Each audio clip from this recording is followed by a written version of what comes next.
Et bonsoir, bonsoir et bienvenue dans ce nouveau live de Planétéo. Je suis Théo et je vous accueille ce soir sur ma planète pour un nouveau live de lecture. Et oui, ce soir, et si on lisait L'Homme Invisible d'Herbert George Wells. Et je vous montre tout de suite le dit ouvrage. D'ores et déjà, si vous me regardez en rediffusion sur YouTube, sachez qu'il s'agit justement qu'il s'agit d'une rediffusion d'un live Twitch. De ce fait, forcément, je vais parler avec les viewers du chat, etc., etc. Donc, si vous voulez passer tous ces moments de blablatage, n'hésitez pas à vous rendre dans la description de la vidéo où vous trouverez tout simplement des timecodes vous permettant d'aller de chapitre en chapitre. Voili voilou, comme ça le petit disclaimer est fait, il n'y aura pas de souci là-dessus. Et du coup, bah voilà, ce soir on entame une nouvelle aventure puisque nous n'avons pas encore fait de live sur L'Homme Invisible d'H.G. Wells. Et du coup, bah, je suis assez excité parce que, tout d'abord, c'est une nouvelle lecture, donc ça m'excite à chaque fois. En plus, c'est une lecture que je n'ai jamais fait au préalable, je veux dire, je l'ai jamais lu pour moi avant de le lire en live, donc ça va être une découverte totale. Et en plus du plus, L'Homme Invisible, c'est quand même une figure relativement connue. Et enfin, je veux dire, dans la culture populaire, c'est quand même relativement connu. Et pourtant, je n'ai aucune idée de ce que peut être l'œuvre originale. Donc, j'ai assez hâte de découvrir quel genre de livre ça va être. J'ai vu que c'était classé comme science-fiction. Mais bon, ça veut un peu tout et rien dire, ça peut être énormément de choses. Donc j'ai assez hâte de voir vers quel genre d'histoire se tourne l'intrigue, tout simplement. Donc voilà, nous allons découvrir ça ce soir ensemble. Mais tout d'abord, nous allons procéder à une petite introduction, comme d'habitude. Le temps que les personnes qui veulent participer, qui veulent visionner le live en live, puissent arriver, tout simplement.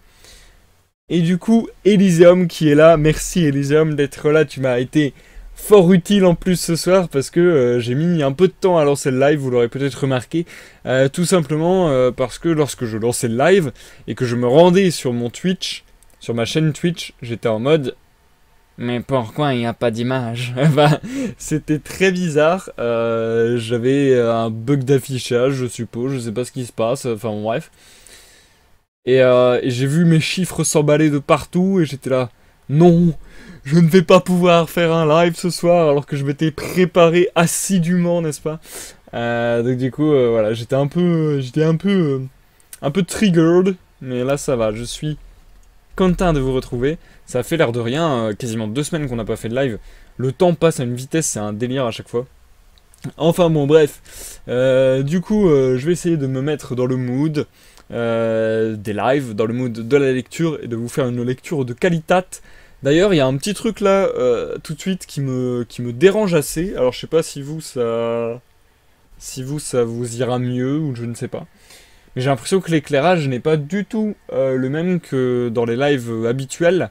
Tout simplement parce que, forcément, on se rapproche de l'été. Donc voilà, là, il fait encore jour dehors. Et du coup, j'ai l'impression que ça donne un éclairage assez uni, tout gris-blanc. Enfin, c'est bizarre. Donc, j'espère que c'est pas trop bizarre. Je préfère quand l'image est un peu rougeâtre, entre guillemets, c'est plus vif, c'est plus dynamique. Ça donne l'aspect plus vivant, n'est-ce pas? Mais bon, on va faire avec ça, hein, parce que de toute manière, je n'ai plus les éclairages adéquats, puisque je vous le rappelle, ma guirlande qui faisait de la lumière d'ambiance et a cramé en même pas 2 mois, un truc comme ça. Enfin, bon, c'est assez triste, c'est assez triste. Elisam qui dit du tout, on te voit mieux, les couleurs sont plus en accord avec ton overlay. Oui, on peut le voir comme ça, on peut le voir comme ça. Ouais, je sais pas, moi je suis moins fan de cette teinte de couleur. Genre si on pouvait faire de la correction colorimétrique. Oui, j'ai bien dit. Je me serais mis un peu plus rouge vif. Enfin, en fait, souvent... Enfin bon, après ça, je vous avoue que je suis pas très bon dans le montage et tout, donc là, je vous donne des astuces qui, ça se trouve, n'en sont absolument pas.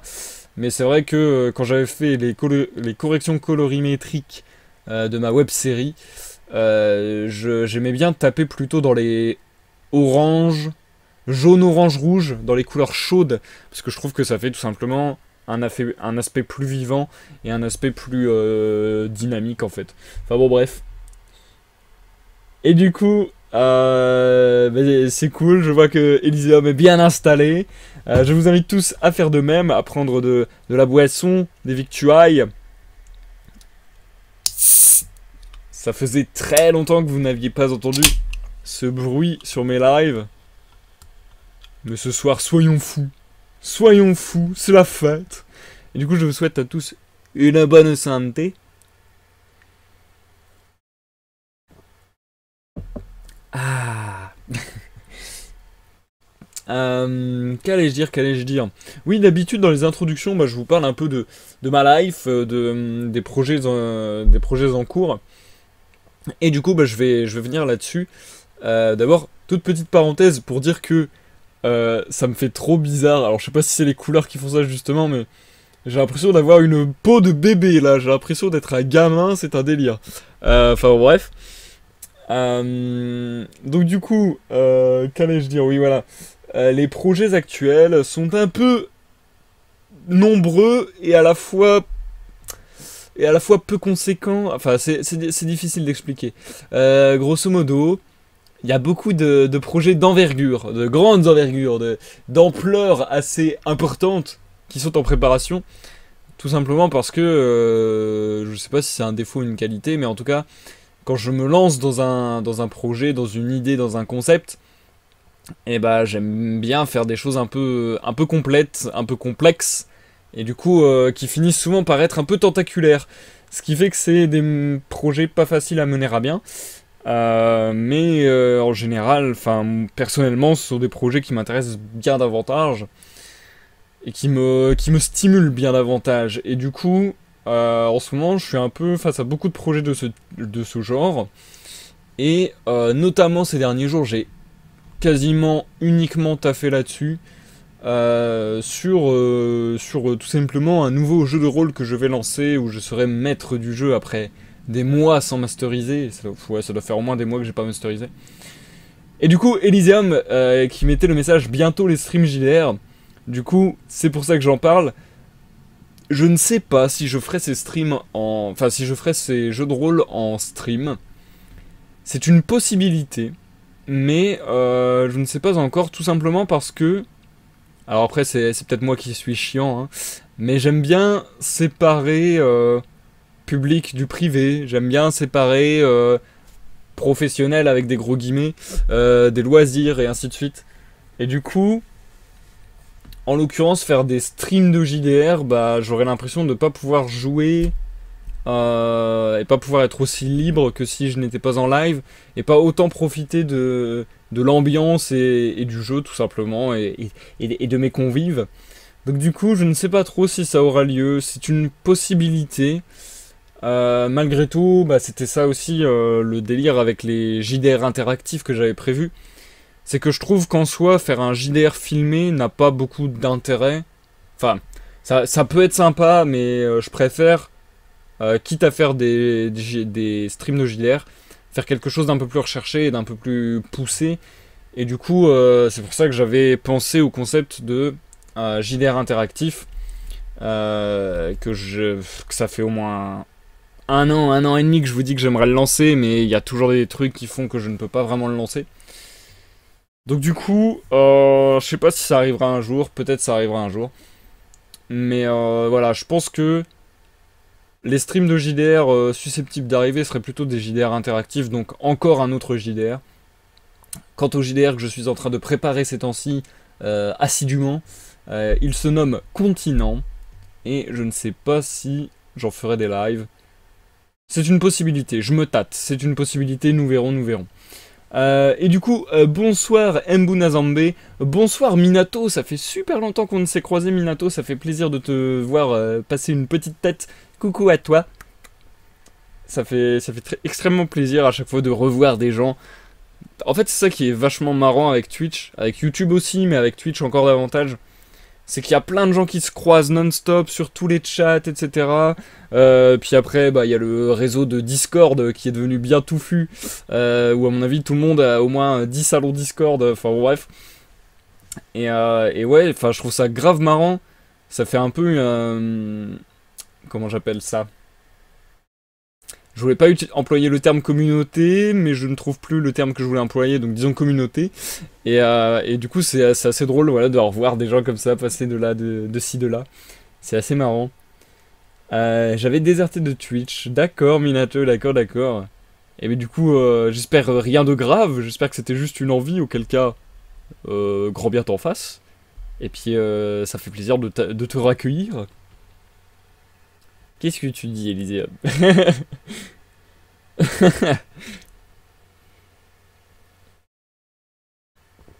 Et du coup, bon voilà, le stream de JDR, je ne sais pas trop. C'est une possibilité, mais c'est pas dans mes plans directs, on va dire.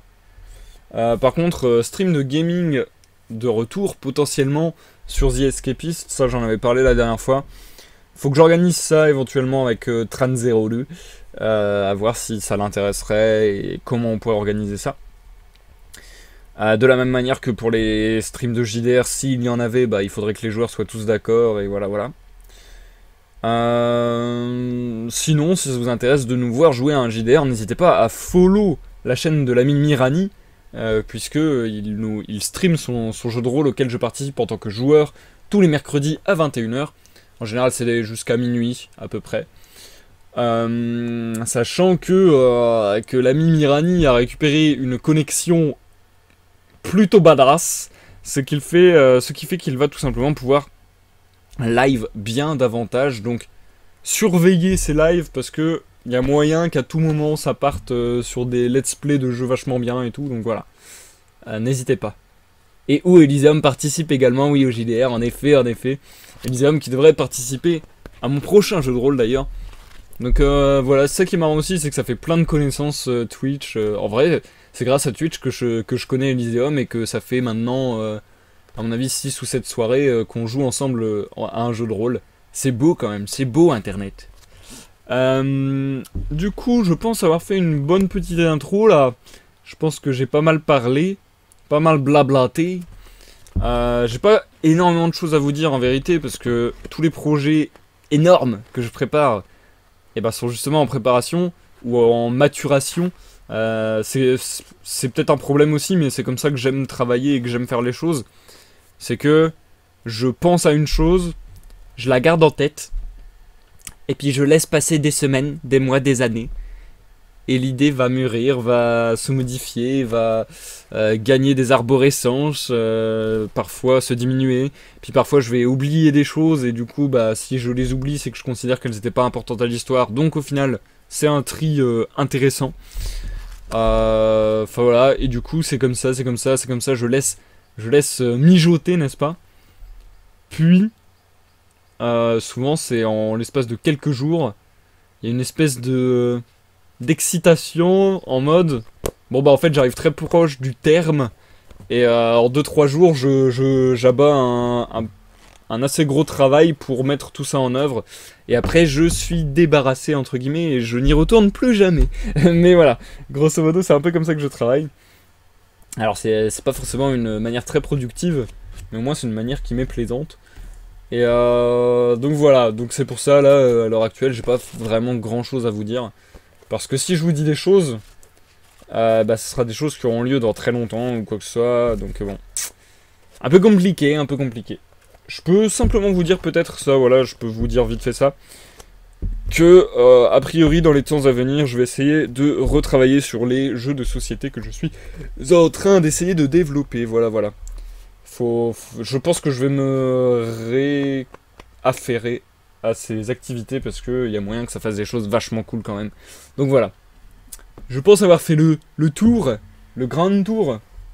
Bien sûr, j'ai pas fait le tour parce qu'il y a encore les écrits que je publie sur Wattpad que vous pouvez aller zioter, etc. C'est vraiment des trucs, des textes très courts. Donc ça vous prend même pas 1 minute, même pas. J'en publie une fois de temps en temps, genre une fois par semaine minimum, on va dire. Et là d'ailleurs j'ai un corpus d'au moins 3 textes, mais à mon avis il y en aura peut-être même plus, que j'ai en tête là depuis 3-4 jours. Et justement, c'est les 3-4 jours de maturation où je sens que ça va arriver. Donc logiquement d'ici une semaine, je pense que j'aurai écrit 5-6 textes, peut-être même, sur un thème commun, enfin bref. Mais du coup, voilà, ce sera 5-6 poèmes reliés par un thème commun. Je vous en dirai plus si cela voit le jour, mais ça risque certainement d'être le cas. Du coup, on arrive déjà à 15 minutes d'introduction, si je ne m'abuse. Donc je ne vais pas faire trop durer davantage l'introduction. Et on va se lancer dans la lecture de L'Homme Invisible d'Herbert George Wells. Herbert George Wells, c'est le mec qui a écrit La Guerre des Mondes. Voilà.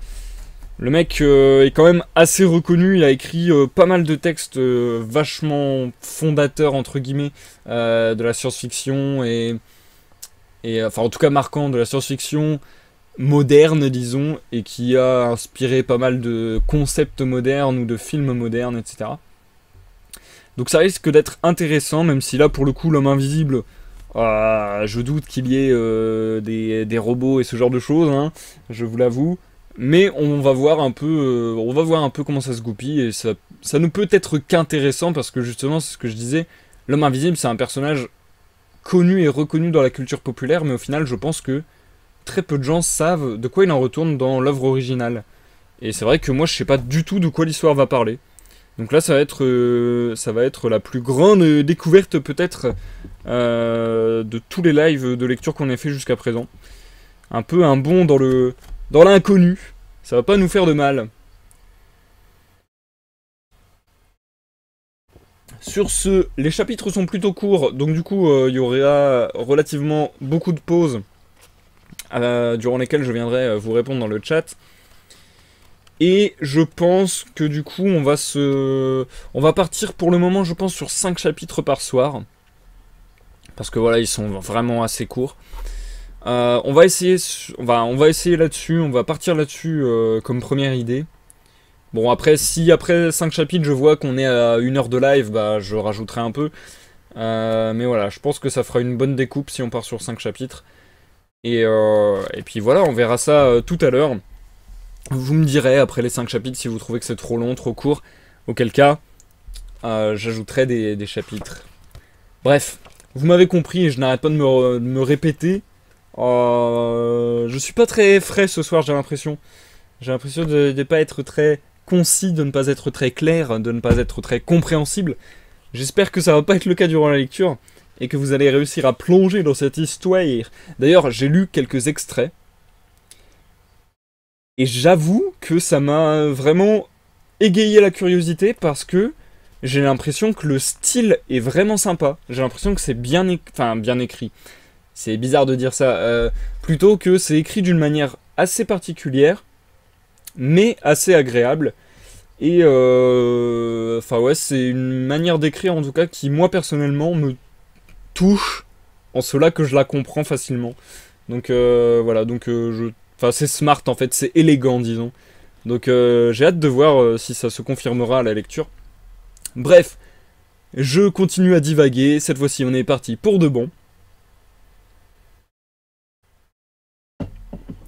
Et je vous souhaite à tous une bonne écoute Elyséum, bonne écoute Mbuna Zambé, bonne écoute Minato si tu es encore parmi nous.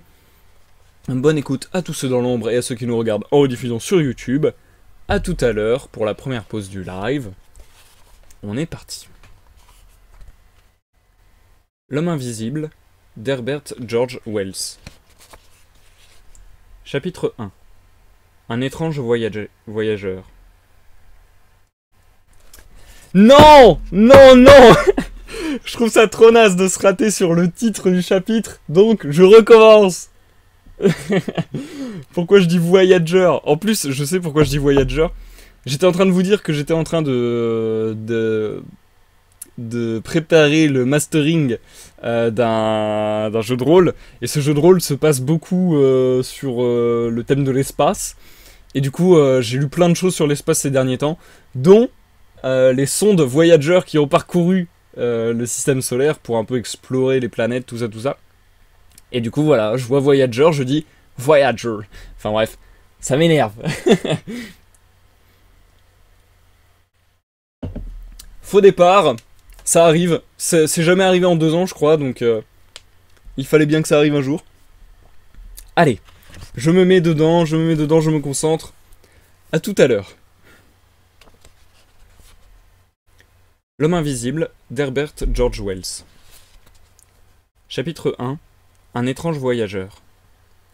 L'étranger arriva en février, par une matinée brumeuse, dans un tourbillon de vent et de neige. Il venait, à pied par la dune, de la station de Bramblehurst, portant de sa main couverte, d'un gant épais, une petite valise noire. Il était bien enveloppé des pieds à la tête, et le bord d'un chapeau de feutre mou ne laissait apercevoir de sa figure que le bout luisant de son nez. La neige s'était amoncelée sur ses épaules, sur sa poitrine. Elle ajoutait aussi une crête blanche au sac dont il était chargé. Il entra, chancelant, plus mort que vif, dans l'auberge, et, posant à terre son bagage, « Du feu !» s'écria-t-il. « Du feu, par charité ! Une chambre et du feu !» Il frappa de la semelle, secoua dans le bar la neige qui le couvrait, puis suivit madame Hall dans le petit salon pour faire ses conditions. Sans autre préambule, et jetant 2 souverains sur la table, il s'installa dans l'auberge. Madame Hall disposa le feu et alla préparer le repas de ses propres mains. Un hôte s'arrêtant à Epping en hiver, c'était une aubaine dont on n'avait jamais entendu parler. Et encore, un hôte qui ne marchandait pas. Elle était résolue à se montrer digne de sa bonne fortune. Dès que le jambon fut bien à point, dès que Milly, la lymphatique servante, eut été un peu réveillée par quelques injures adroitement choisies, l'hôtesse apporta nappes, assiettes et verres dans la salle et commença de mettre le couvert avec le plus d'élégance possible. Quoique le feu brûlât vivement, elle constata non sans surprise que le voyageur conservait toujours son chapeau et son manteau, et, regardant par la fenêtre la neige tomber dans la cour, se tenait de manière à dissimuler son visage. Ses mains toujours gantées étaient croisées derrière son dos. Il paraissait perdu dans ses réflexions. Elle remarqua que la neige fondue qui saupoudrait encore ses épaules tombait goutte à goutte sur le tapis. « Voulez-vous me permettre, monsieur, dit-elle, de prendre vos effets pour les mettre à sécher dans la cuisine ?»« Non, répondit l'autre sans se retourner. N'étant pas sûre d'avoir bien entendu, elle allait répéter sa question, quand il retourna la tête et la regardant. « Je préfère les garder, ajouta-t-il nettement. Madame Hall observa qu'il portait de grosses lunettes bleues, avec des verres sur le côté à angle droit et que d'épais favoris répandus sur le col de son vêtement empêchaient de rien voir de ses joues ni de son visage. « Très bien, monsieur, comme il vous plaira. Dans un moment, la pièce sera plus chaude. » Il ne répliqua pas et se détourna de nouveau. Madame Hall, sentant ses avances inopportunes, acheva lestement de dresser la table et s'empressa en trottinant de sortir. Quand elle revint, son hôte était toujours là, debout, immobile comme une statue de pierre faisant le gros dos, le collet relevé, le bord du chapeau rabattu et dégoûtant, la figure et les yeux complètement cachés. Elle servit d'un geste important les œufs au jambon, et cria plutôt qu'elle ne dit « Votre déjeuner est prêt, monsieur ?» « Merci, » répondit aussitôt l'étranger, mais il ne bougea pas jusqu'à ce qu'elle eût refermé la porte sur elle. Alors seulement il fit volte-face et s'approcha de la table avec une certaine impatience. Comme elle arrivait à la cuisine, en passant derrière le comptoir, madame Hall entendit un bruit renouvelé à intervalles réguliers. Tac, tac, tac. Cela se répétait toujours. C'était le bruit d'une cuillère tournant dans un bol. « Ah, cette fille !» s'écria-t-elle. « Là, j'ai tout à fait oublié la moutarde. C'est sa faute. Pourquoi est-elle toujours si lente ?» Et tout en achevant elle-même de battre la moutarde, elle lança vers Milly quelques aménités sur les inconvénients de l'indolence. N'avait-elle pas de ses mains préparé les œufs et le jambon, mis le couvert et tout fait en somme, tandis que Milly, mon Dieu, n'avait réussi qu'à l'empêcher de servir la moutarde, et cela avec un nouvel hôte, qui montrait l'intention de ses journées. Alors l'hôtesse remplit le moutardier, et le plaçant avec cérémonie sur le plateau à thé, noir et or, elle le porta dans le salon. Elle frappa et entra tout de suite. Aussitôt l'étranger fit un mouvement rapide. Elle n'eut que le temps d'entrevoir un objet blanc qui disparaissait derrière la table. Le voyageur avait l'air de ramasser quelque chose sur le parquet. Ce n'est qu'après avoir déposé son plateau qu'elle remarqua que par-dessus et chapeau avaient été ôtés et placés sur une chaise devant le feu. Une paire de souliers mouillés menaçait de la rouille son garde-feu en acier. Elle s'avança résolument vers cette défroque, et d'un ton qui n'admettait pas de refus. « Maintenant, sans doute, je puis prendre tout cela pour le faire sécher. »« Laissez le chapeau, » répondit le visiteur d'une voix sourde. En se retournant, elle vit qu'il avait levé la tête et qu'il la fixait. Pendant une minute, elle le considéra fixement, trop surprise pour dire un mot.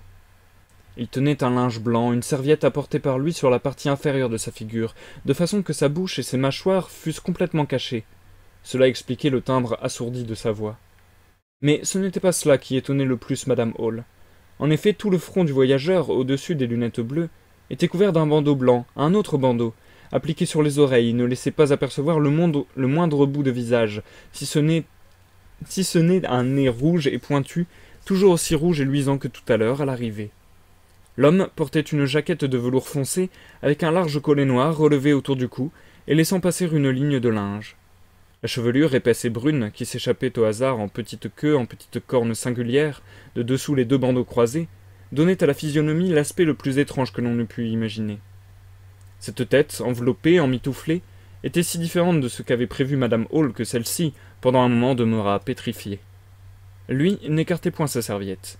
Il continuait à la tenir sous son nez, ainsi qu'elle le voyait maintenant d'une main gantée de marron et de ses verres impénétrables. Il la regardait. « Laissez le chapeau, » répéta-t-il, parlant indistinctement à travers sa serviette blanche. Les nerfs de Madame Hall commençaient à se remettre de la secousse éprouvée. Elle laissa le chapeau sur la chaise auprès du feu. « Je ne savais pas, monsieur, que... » Et elle s'arrêta tout embarrassée. « Je vous remercie, » fit-il sèchement. Ses regards allaient alternativement d'elle à la porte. « Je vais les faire bien sécher tout de suite, » dit-elle en sortant de la pièce avec les vêtements. Elle lança un dernier coup d'œil vers cette tête emmaillotée de blanc, vers ses lunettes sans expression. La serviette cachait toujours la figure. Elle frissonna un peu quand elle eut fermé la porte derrière elle, et son visage exprimait bien toute sa surprise, toute sa perplexité. « Non, jamais je n'ai... » dit-elle tout bas. Elle retourna tout doucement à la cuisine, trop préoccupée pour demander à Milly ce que celle-ci fricotait juste à ce moment. Le voyageur s'assit et tendit l'oreille au bruit des pas qui s'éloignaient. Avec inquiétude, il regarda du côté de la fenêtre avant d'écarter sa serviette, puis il reprit son repas. Il avala une bouchée, jeta vers la croisée un nouveau regard de méfiance, mangea une autre bouchée, puis il se leva, et, tenant à la main sa serviette, il traversa la chambre et abaissa le store jusqu'à la hauteur du rideau de mousseline qui couvrait les carreaux du bas. La pièce fut plongée dans une demi-obscurité, après quoi il revint, l'air plus tranquille, à la table et au repas. « Le pauvre homme a eu un accident ou une opération ou quelque chose, » se dit Madame Hall. « Mon Dieu, quelle peur il m'a faite avec tous ces bandeaux !» Elle raviva le feu, ouvrit un chevalet et étendit dessus les vêtements de son hôte. « Et ses lunettes ! À coup sûr, il avait l'air d'un scaphandrier plutôt que d'un homme ordinaire. » Elle pendit le cache-nez à un coin du support.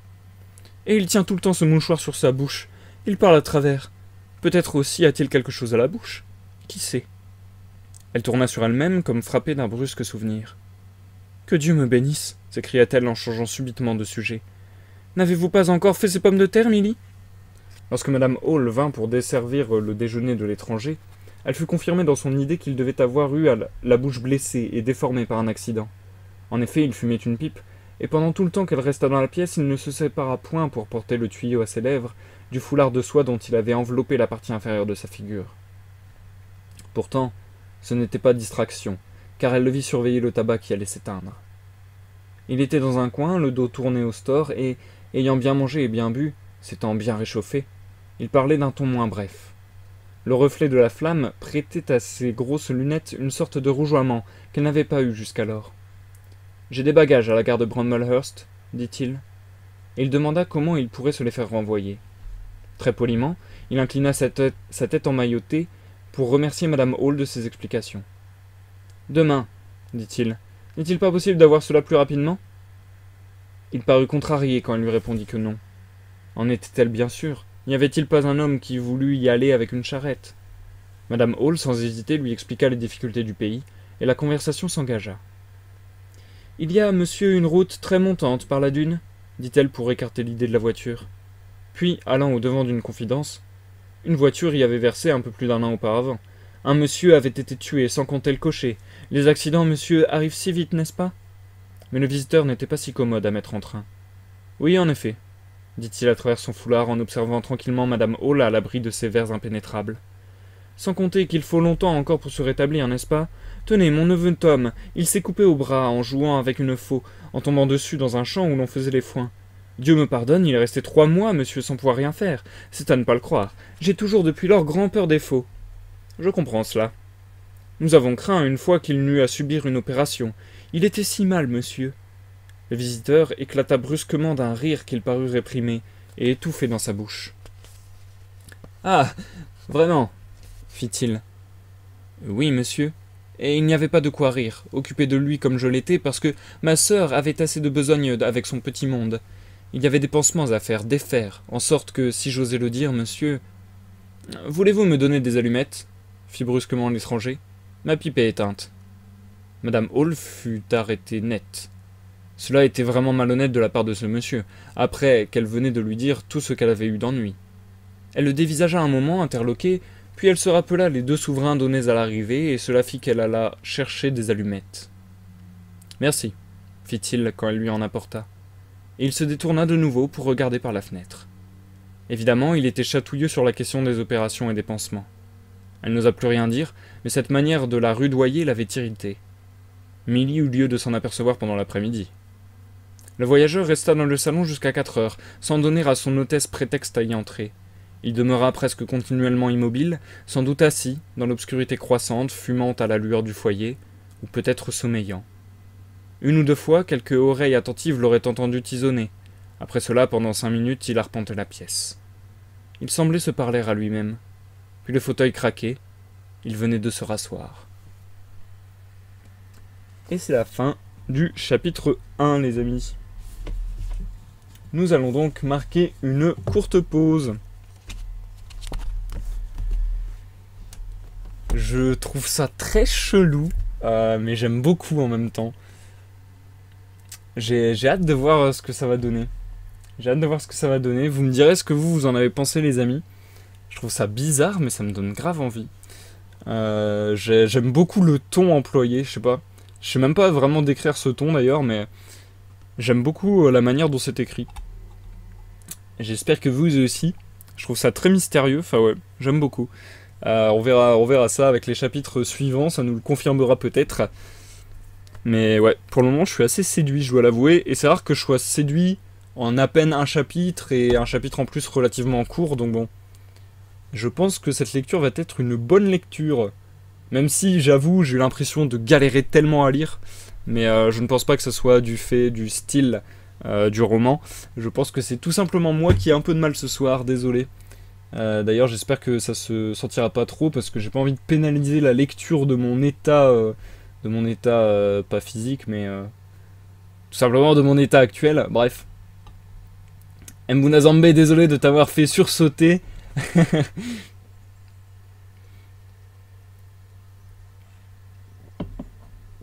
Elysium, qui ne peut s'empêcher de remarquer toutes les phrases tout à fait banales, hein, au demeurant, mais auxquelles elle peut elle-même, parce que bien sûr c'est son esprit torturé qui le fait, ajouter des prétextes. Voilà, hein, je veux même pas en parler, ça alimenterait son esprit pervers. Et du coup, bonsoir Chassoad qui nous rejoint. Ça fait plaisir que tu sois parmi nous, Chat. Tu as loupé juste le premier chapitre qui était très très court, donc t'as pas loupé grand chose. Grosso modo, on a juste vu un personnage étrange avec des bandelettes sur le visage s'arrêter dans une sorte d'auberge et voilà, prendre un petit repas, même pas d'ailleurs, une petite boisson. Merci Mbuna Zambé, ça fait plaisir. J'ai l'impression qu'il y a un gros décalage entre ma diffusion et votre réception. Alors je sais pas si ça le fait qu'avec Mbuna Zambé, mais bon. Après, si vous arrivez à avoir tout le live en bonne qualité visuelle et sonore, surtout sonore, c'est pas très très gênant.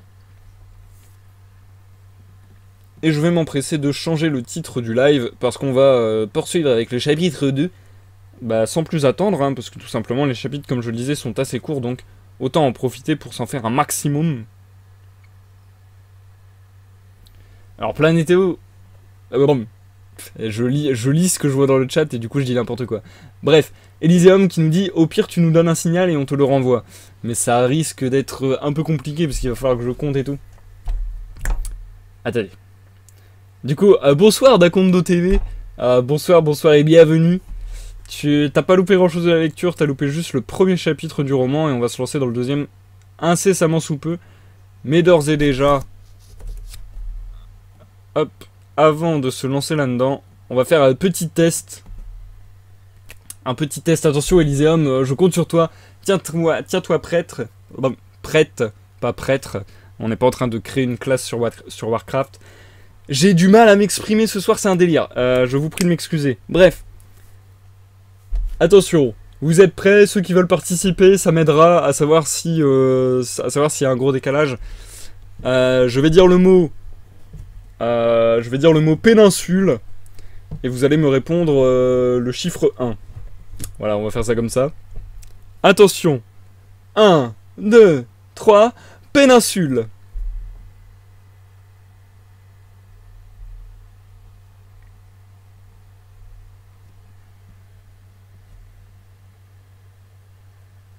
Ok, grosso modo 7 secondes à peu près. Ça va, c'est pas horrible. C'est pas horrible du tout.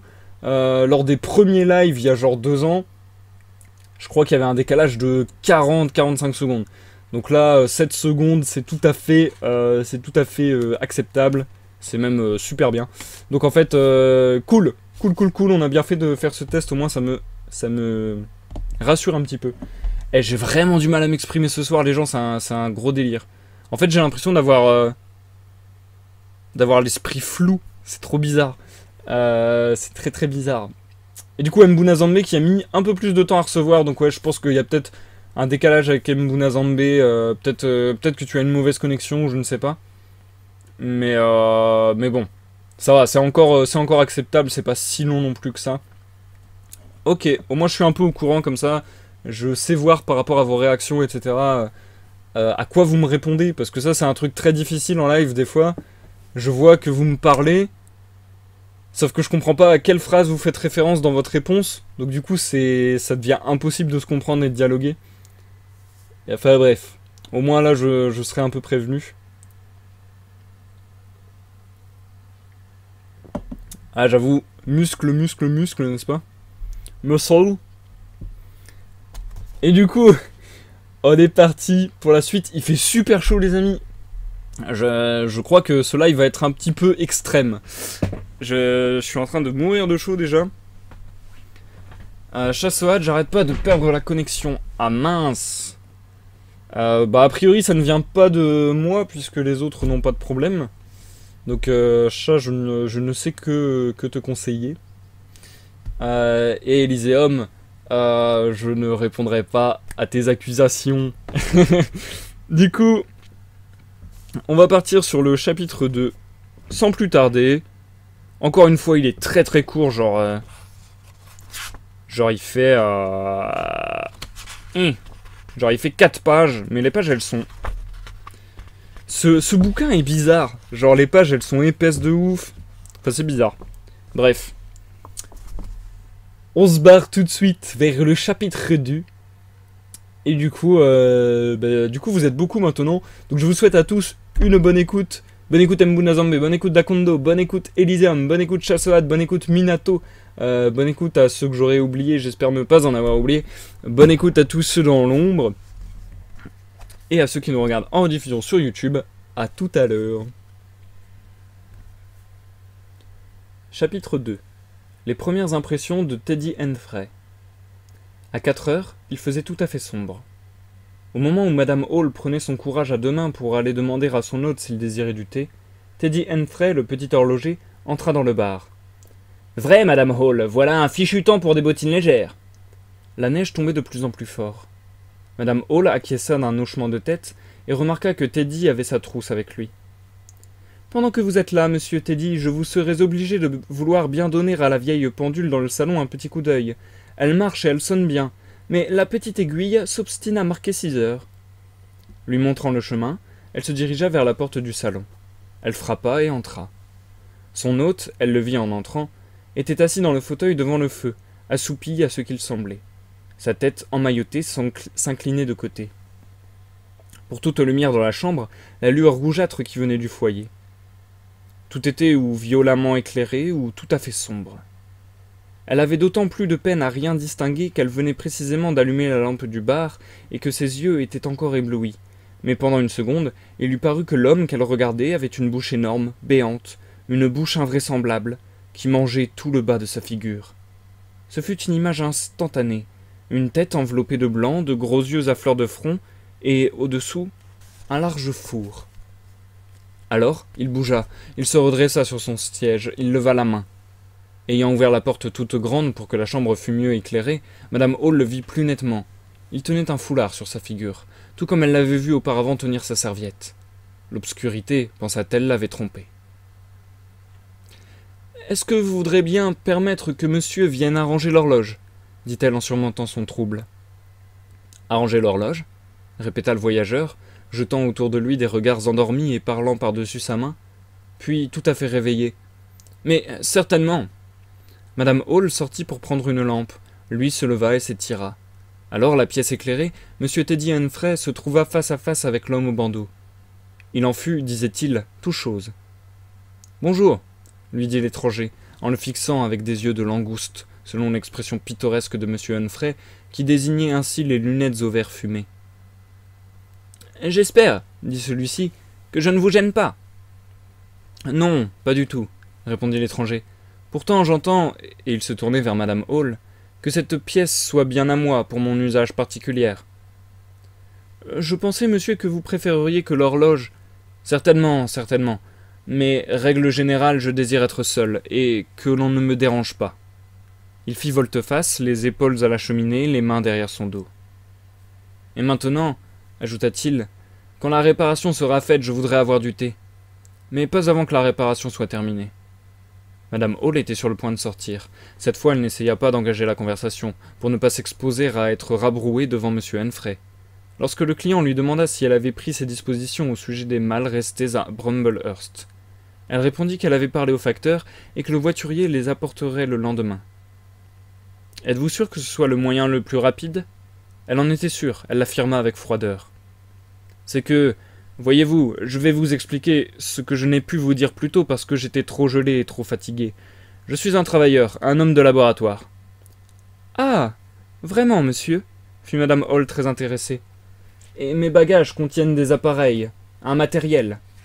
Toute chose bien utile, sans doute. »« Naturellement, je suis impatient de poursuivre mes recherches. »« Naturellement, monsieur. »« Ma raison de venir à Iping, continua-t-il d'un ton assez délibéré, était le désir de la solitude. Je tiens à n'être pas troublé dans mon travail. En plus d'ailleurs de mon travail, un accident qui m'est arrivé, je le pensais bien, se dit Madame Hall, exige une certaine retraite.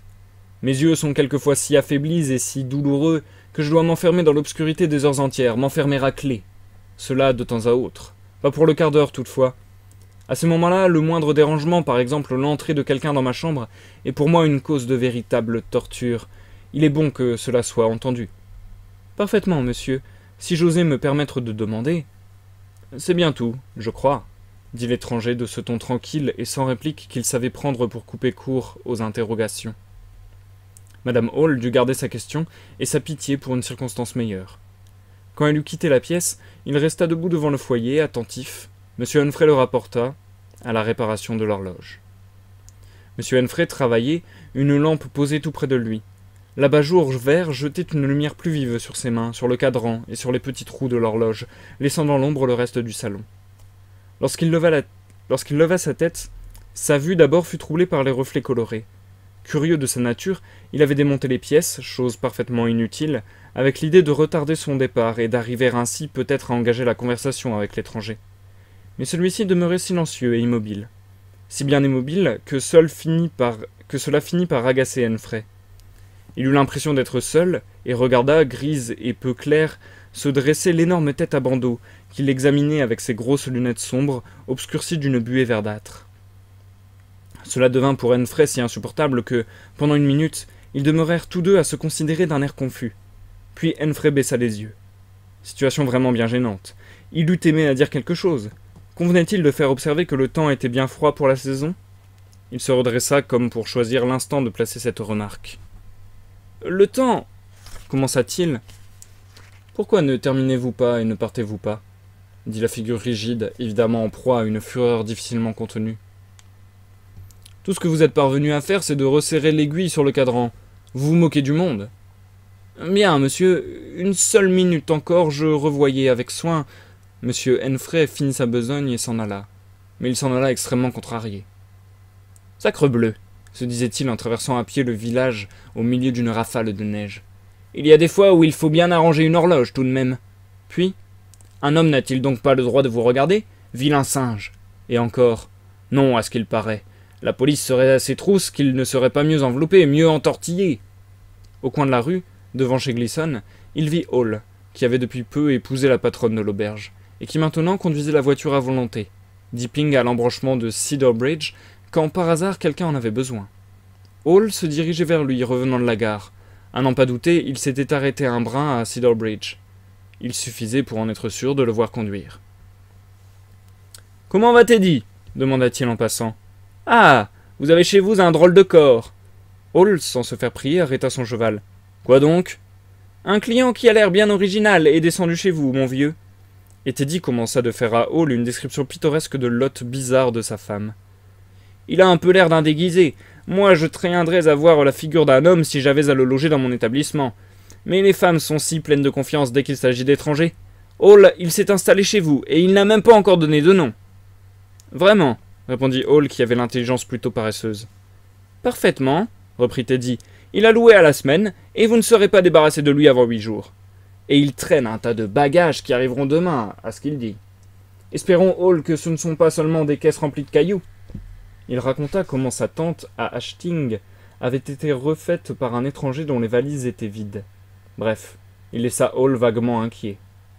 « Hue donc !» fit celui-ci. « Il faut que j'aille voir. » Teddy poursuivit sa route, l'esprit tout à fait soulagé. Au lieu d'y aller voir, Hall, à son retour chez lui, fut sévèrement attrapé par sa femme pour le temps qu'il avait passé à Cedar Bridge. Ses questions timides furent accueillies avec aigreur, sans qu'elle répondît à l'objet de ses préoccupations. Mais en dépit des rebuffades, la graine de méfiance semée par Teddy germait dans sa cervelle. « Vous ne savez pas tout, vous autres femmes, » dit M. Hall, résolu à être renseigné le plus tôt possible sur la qualité de son hôte. Dès que l'étranger fut couché, vers 9h30, M. Hall entra, l'air agressif, dans le salon, et il examina d'un œil soupçonneux le mobilier de sa femme, pour bien affirmer que l'étranger n'était pas maître dans la place. Il reluqua, non sans un peu de mépris, une feuille d'opération mathématique oubliée par l'autre. En se retirant, il recommanda à Madame Hall de veiller de très près aux bagages, quand ils arriveraient le lendemain. « Occupez-vous de vos affaires, Hall, » expliqua celle-ci. « Moi, je m'occuperai des miennes. » Elle était d'autant plus portée à quereller son mari que l'étranger était évidemment un voyageur extraordinaire, et que, au fond, elle ne se trouvait pas du tout rassurée sur son compte. Au milieu de la nuit, elle s'éveilla en sursaut, rêvant de grosses têtes, blanches comme des navets, montées sur des coups sans fin, avec de gros yeux noirs qui s'avançaient vers elle en rampant. Mais femme de bon sens, elle maîtrisa ses terreurs, se retourna et se rendormit. Et c'est la fin du chapitre 2, les amis. Nous allons donc marquer une courte pause à nouveau.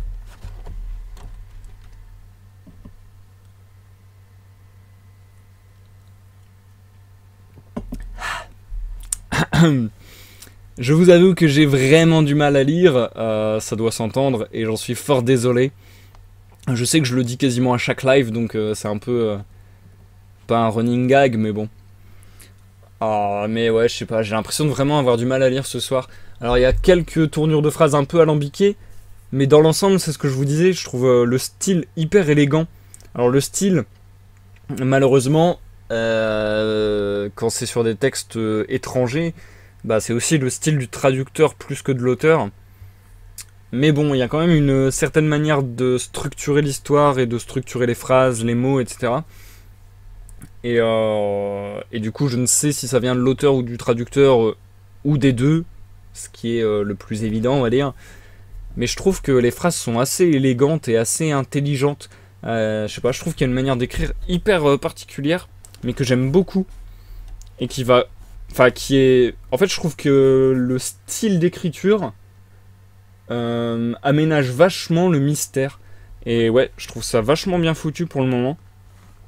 Mais du coup, ouais, sur certaines phrases, je me fail lamentablement. C'est le temps que je me mette aussi à cette nouvelle rythmique, etc. peut-être.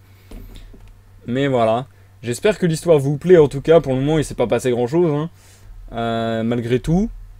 Même s'il se passe pas grand chose, je trouve ça ouais, hyper mystérieux, hyper intriguant en fait. En tout cas, personnellement, ça me plaît beaucoup. Et j'ai hâte de voir la suite. Par contre, j'ai l'impression que comme le bouquin qu'on a lu la dernière fois, punaise, je n'ai aucune mémoire, c'est assez dingue. Mince, qu'est-ce qu'on a lu en dernier? Sherlock Holmes. J'ai l'impression que comme Sherlock Holmes, il y a un peu une chorale. C'est-à-dire qu'il y a énormément de personnages. Et du coup, je me demande comment je vais faire pour faire autant de voix et me rappeler de toutes les voix et les caractériser toutes, etc. Enfin bon, bref. Nous verrons bien comment ça sera fait. Et comment ça va évoluer surtout.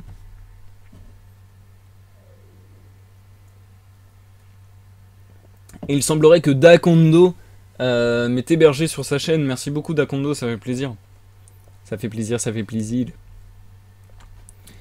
Du coup, je change le titre du live très rapidement.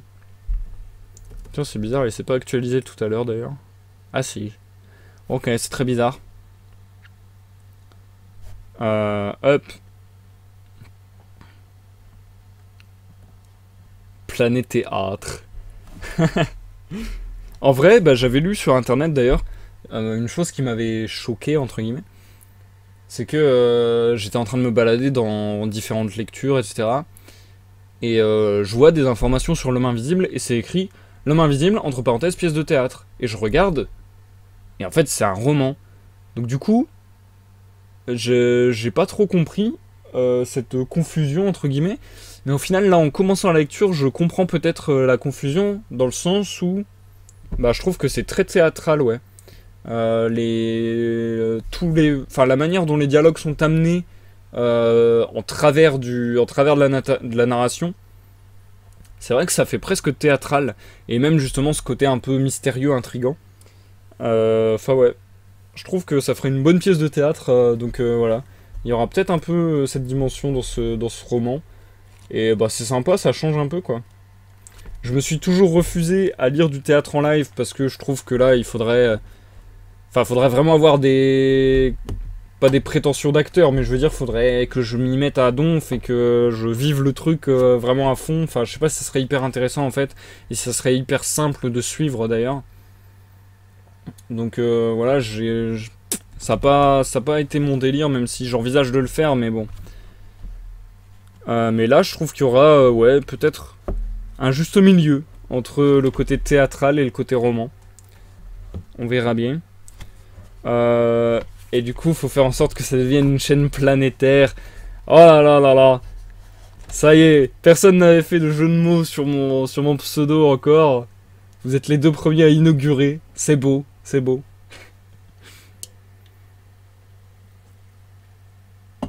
Par contre, je suis vraiment en train de mourir de chaud, c'est un délire.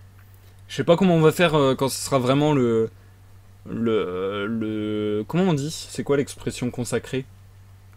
Quand ça sera le dur de l'été, enfin c'est pas ça que je voulais dire, mais quand ça sera vraiment enfin quand ce sera vraiment l'été tout simplement, on va dire, hein, bon voilà. Mais ouais, je sais pas trop comment on va faire parce que là je suis en train de mourir de chaud et en vrai ça fait une très mauvaise condition pour faire un live entre guillemets. Parce que tout simplement, bah là, ce que je vous dis, j'ai l'impression d'avoir le cerveau vide en fait. Genre, j'ai l'impression d'avoir du flou dans le cerveau, c'est très bizarre. Ouais, non, Dakondo, c'est pas le mot que je cherchais. La pleine saison, à la limite, ça peut le faire, c'est à peu près ce que je voulais dire. Un narrateur qui ne parle pas la France, bravo. Moi, je ne parle pas la France. Moi, je ne parle pas la France, madame. Et du coup... on va se lancer assez rapidement dans le chapitre 3 parce que encore une fois bah, les chapitres sont courts et j'ai envie d'en savoir un peu plus parce que là il n'y a pas assez de matière pour se faire vraiment un avis et puis voilà, c'est justement très intriguant.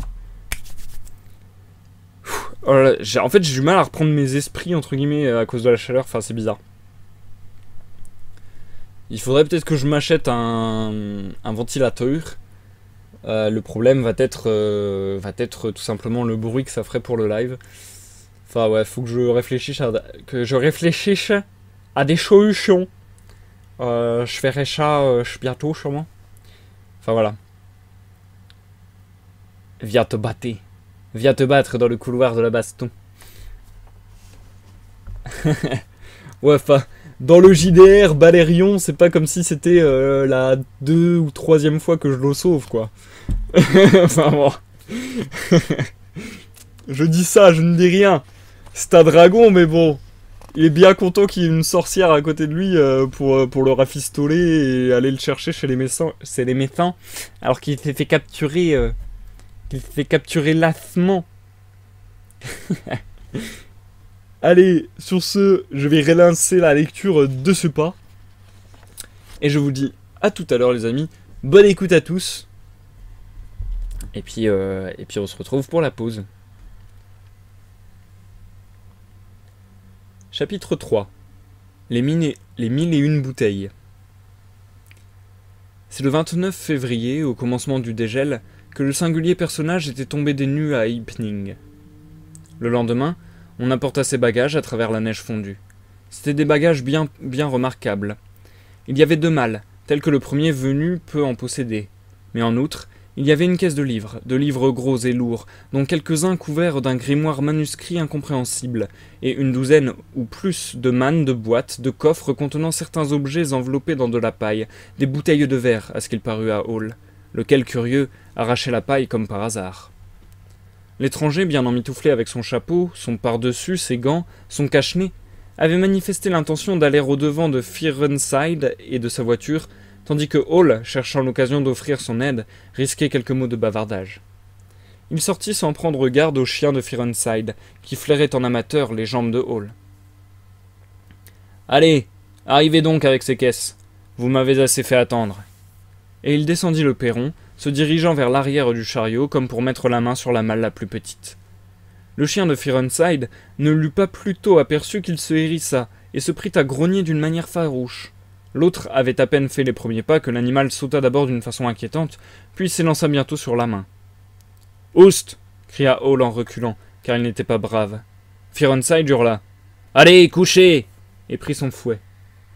Tous deux virent les dents du chien effleurer la main. La bête exécuta un saut de côté et saisit la jambe de l'étranger. Le pantalon se déchira avec un bruit sec. Alors la fine pointe du fouet de Firenside atteignit le coupable, et celui-ci, aboyant de peur, se réfugia sous la voiture. Cela fut l'affaire d'une demi-minute. Personne n'avait parlé, tout le monde avait crié. L'étranger jeta un coup d'œil sur son gant déchiré, sur sa jambe, fit comme s'il voulait se baisser, puis se redressa brusquement et franchit le perron pour rentrer dans l'auberge. On l'entendit traverser précipitamment le corridor et grimper jusqu'à sa chambre l'escalier sans tapis. « Ah, la sale bête !» fit Firenside, sautant dans la voiture avec son fouet à la main, tandis que le chien sous la voiture le suivait du regard. « Ici ! Ici !» Hall était resté bouche béante.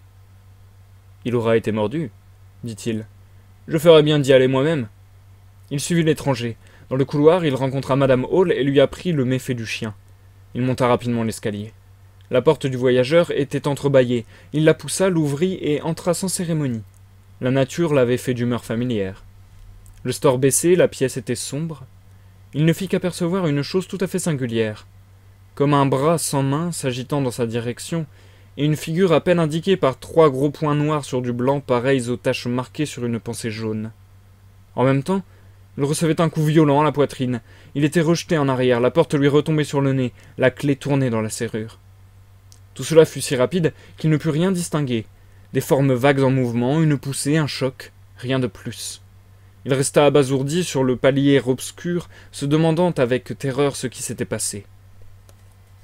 2 minutes, et il rejoignit le petit groupe qui s'était réuni devant la maison. Il y avait là Firenside, racontant pour la 2e fois l'incident du chien. Il y avait là Madame Hall, se plaignant que ce chien mordit ses voyageurs. Il y avait là, en curieux, Huckster, le boutiquier d'en face, et en arbitre Sandy Wadgers, qui venait de sa forge. Puis des femmes et des enfants, tous parlant à tort et à travers. « Je ne me laisserai pas mordre, moi, je vous en réponds. »« Il devrait être défendu d'avoir de pareils animaux. Pourquoi l'a-t-il mordu ?» Et le reste à l'avenant. Monsieur Hall, qui les examinait et les écoutait du perron, n'était plus sûr maintenant d'avoir vu là-haut quelque chose de si étrange. D'ailleurs, son vocabulaire était trop limité pour lui permettre de traduire ses impressions. Il prétend n'avoir besoin de personne, répondit-il à une question de sa femme. Il vaudrait mieux rentrer ses bagages à l'intérieur. Il aurait dû cautériser la plaie immédiatement. Pardon, je me suis trompé de personnage. Il aurait dû cautériser la plaie immédiatement, prononça M. Huckster, surtout si elle est à vif. Moi, je tuerai la bête, voilà ce que je ferai, dit une femme dans le groupe.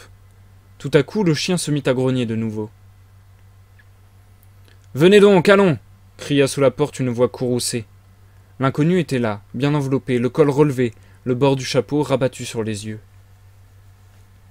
Plus vite vous aurez rentré tout cela, plus je serai content. Il est établi par le témoignage universel qu'il avait changé de pantalon et de gants. « Êtes-vous blessé, monsieur » demanda Firenside. « Je suis tout à fait désolé que cet animal... »« Non, pas du tout. Il ne m'a pas entamé la peau. Allons, vite, dépêchez-vous. » Puis il grommela quelque chose, affirma M. Hall. Dès que la première manne eut été conformément à ses ordres apportée dans le salon, l'étranger se jeta dessus avec une ardeur incroyable et en commença le déballage, éparpillant la paille, sans égard pour le tapis de Madame Hall. Il en tira des bouteilles petites et ventrues contenant des poudres, des bouteilles petites et longues contenant des liquides colorés ou incolores, des bouteilles clissées, en verre bleu, étiquetées, poison, des bouteilles à panse ronde et à col élancé, d'énormes bouteilles en verre vert, d'énormes bouteilles en verre blanc, des bouteilles avec des bouchons de cristal et des étiquettes, des bouteilles avec des bouchons de liège, des bouteilles avec des blondes, des bouteilles à chape de pois, des bouteilles à vin, des bouteilles à huile, etc.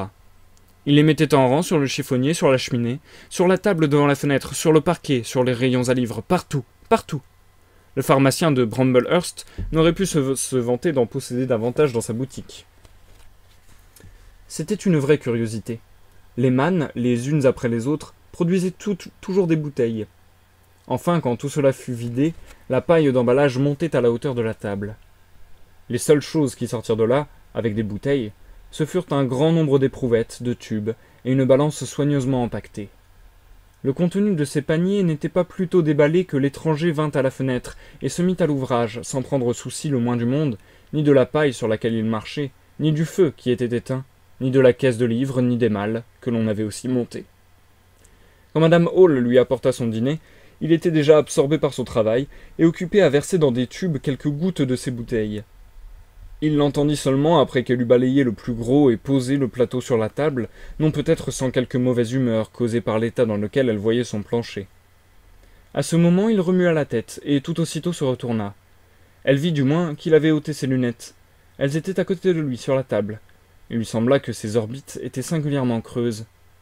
Il reprit ses verres, pivota et lui fit face. Elle allait se plaindre de la paille qui jonchait le plancher, lorsqu'il la devança. « Je vous prie de ne jamais entrer sans frapper, » lui dit-il avec une exaspération anormale, qui paraissait chez lui caractéristique.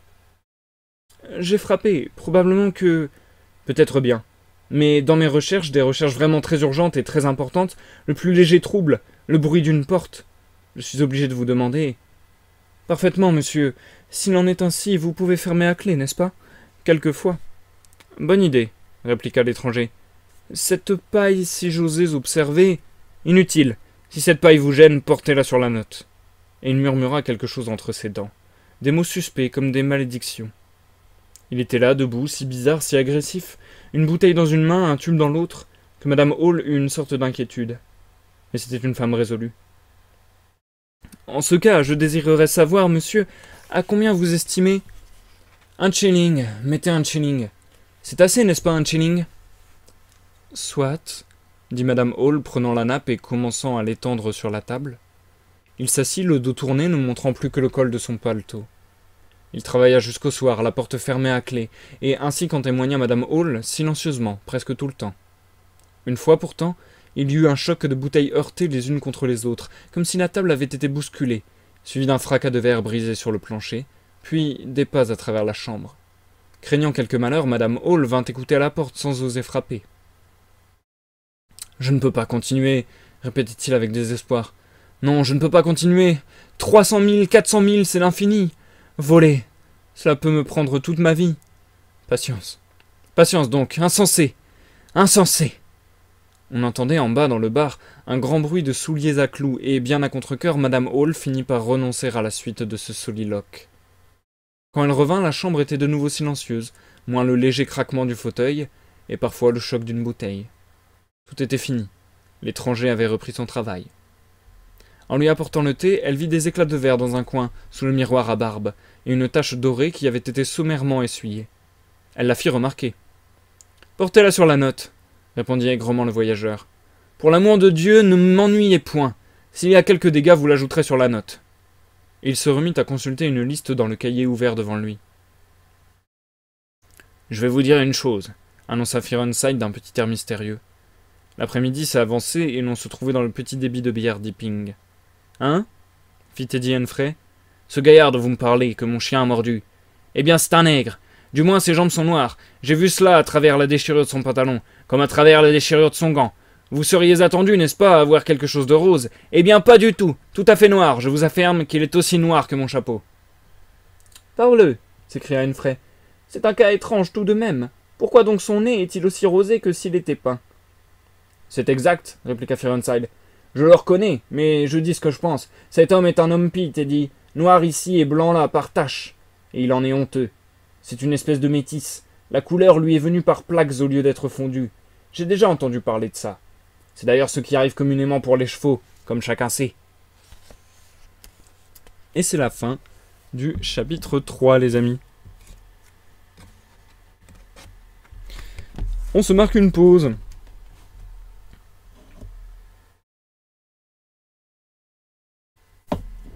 Alors je trouve le style très particulier, vraiment chelou même. Et genre là, la toute fin de ce chapitre a été reliée de manière vraiment chelou. Enfin, je veux dire, c'est trop bizarre quoi. Genre il y avait aucun lien et d'un seul coup on change de personnage, on change de lieu. Enfin, je trouve ça vraiment chelou. Je sais pas, je trouve le style hyper bizarre en fait. Je le trouvais élégant et intelligent jusqu'à présent. Là, dans le chapitre qu'on vient de lire, je trouve que c'est un peu moins évident. Je trouve que ça devient un peu difficile à suivre et que les événements s'enchaînent de manière saugrenue. Donc j'espère malgré tout que la lecture reste compréhensible pour vous. Mais ouais, c'est assez chelou en vrai. Enfin, ouais. Je ne sais ce que je pense de cette œuvre pour le moment. Mais c'est vraiment bizarre en fait. C'est vraiment bizarre. Par contre, j'ai peur parce qu'il y a vraiment trop de personnages. Et là, j'ai déjà du mal à me souvenir de la voix que j'ai fait pour chaque personnage. Enfin, bon, bref. Donc ça va être un petit bordel, un petit joyeux bordel. Mais j'ai l'impression que même dans la narration, c'est écrit comme des didascalies. Donc vraiment comme des indications de théâtre, quoi. Donc c'est vrai que c'est chelou. Enfin, c'est vraiment un roman à la limite de la pièce de théâtre, quoi. Enfin, ouais. Je suis assez étonné du style de ce roman. Et du coup, j'ai peur que ça ne se prête pas forcément très bien à la lecture à voix haute. Mais bon, il fallait bien faire l'essai. Et maintenant qu'on s'y est plongé, bah, on va aller jusqu'au bout quand même. Hein, parce que j'ai quand même bien envie de savoir ce qui va se passer. Et puis j'aime pas faire des lectures. Enfin, j'aime pas ne pas aller au bout de quelque chose. Donc on va s'accrocher en espérant que ça ne devienne pas encore plus compliqué. Et ouais, en même temps, c'est ce que je vous dis, quelque part, je suis agréablement surpris parce que je trouve ça hyper intéressant la manière dont c'est écrit. Mais bon, c'est perturbant, quoi.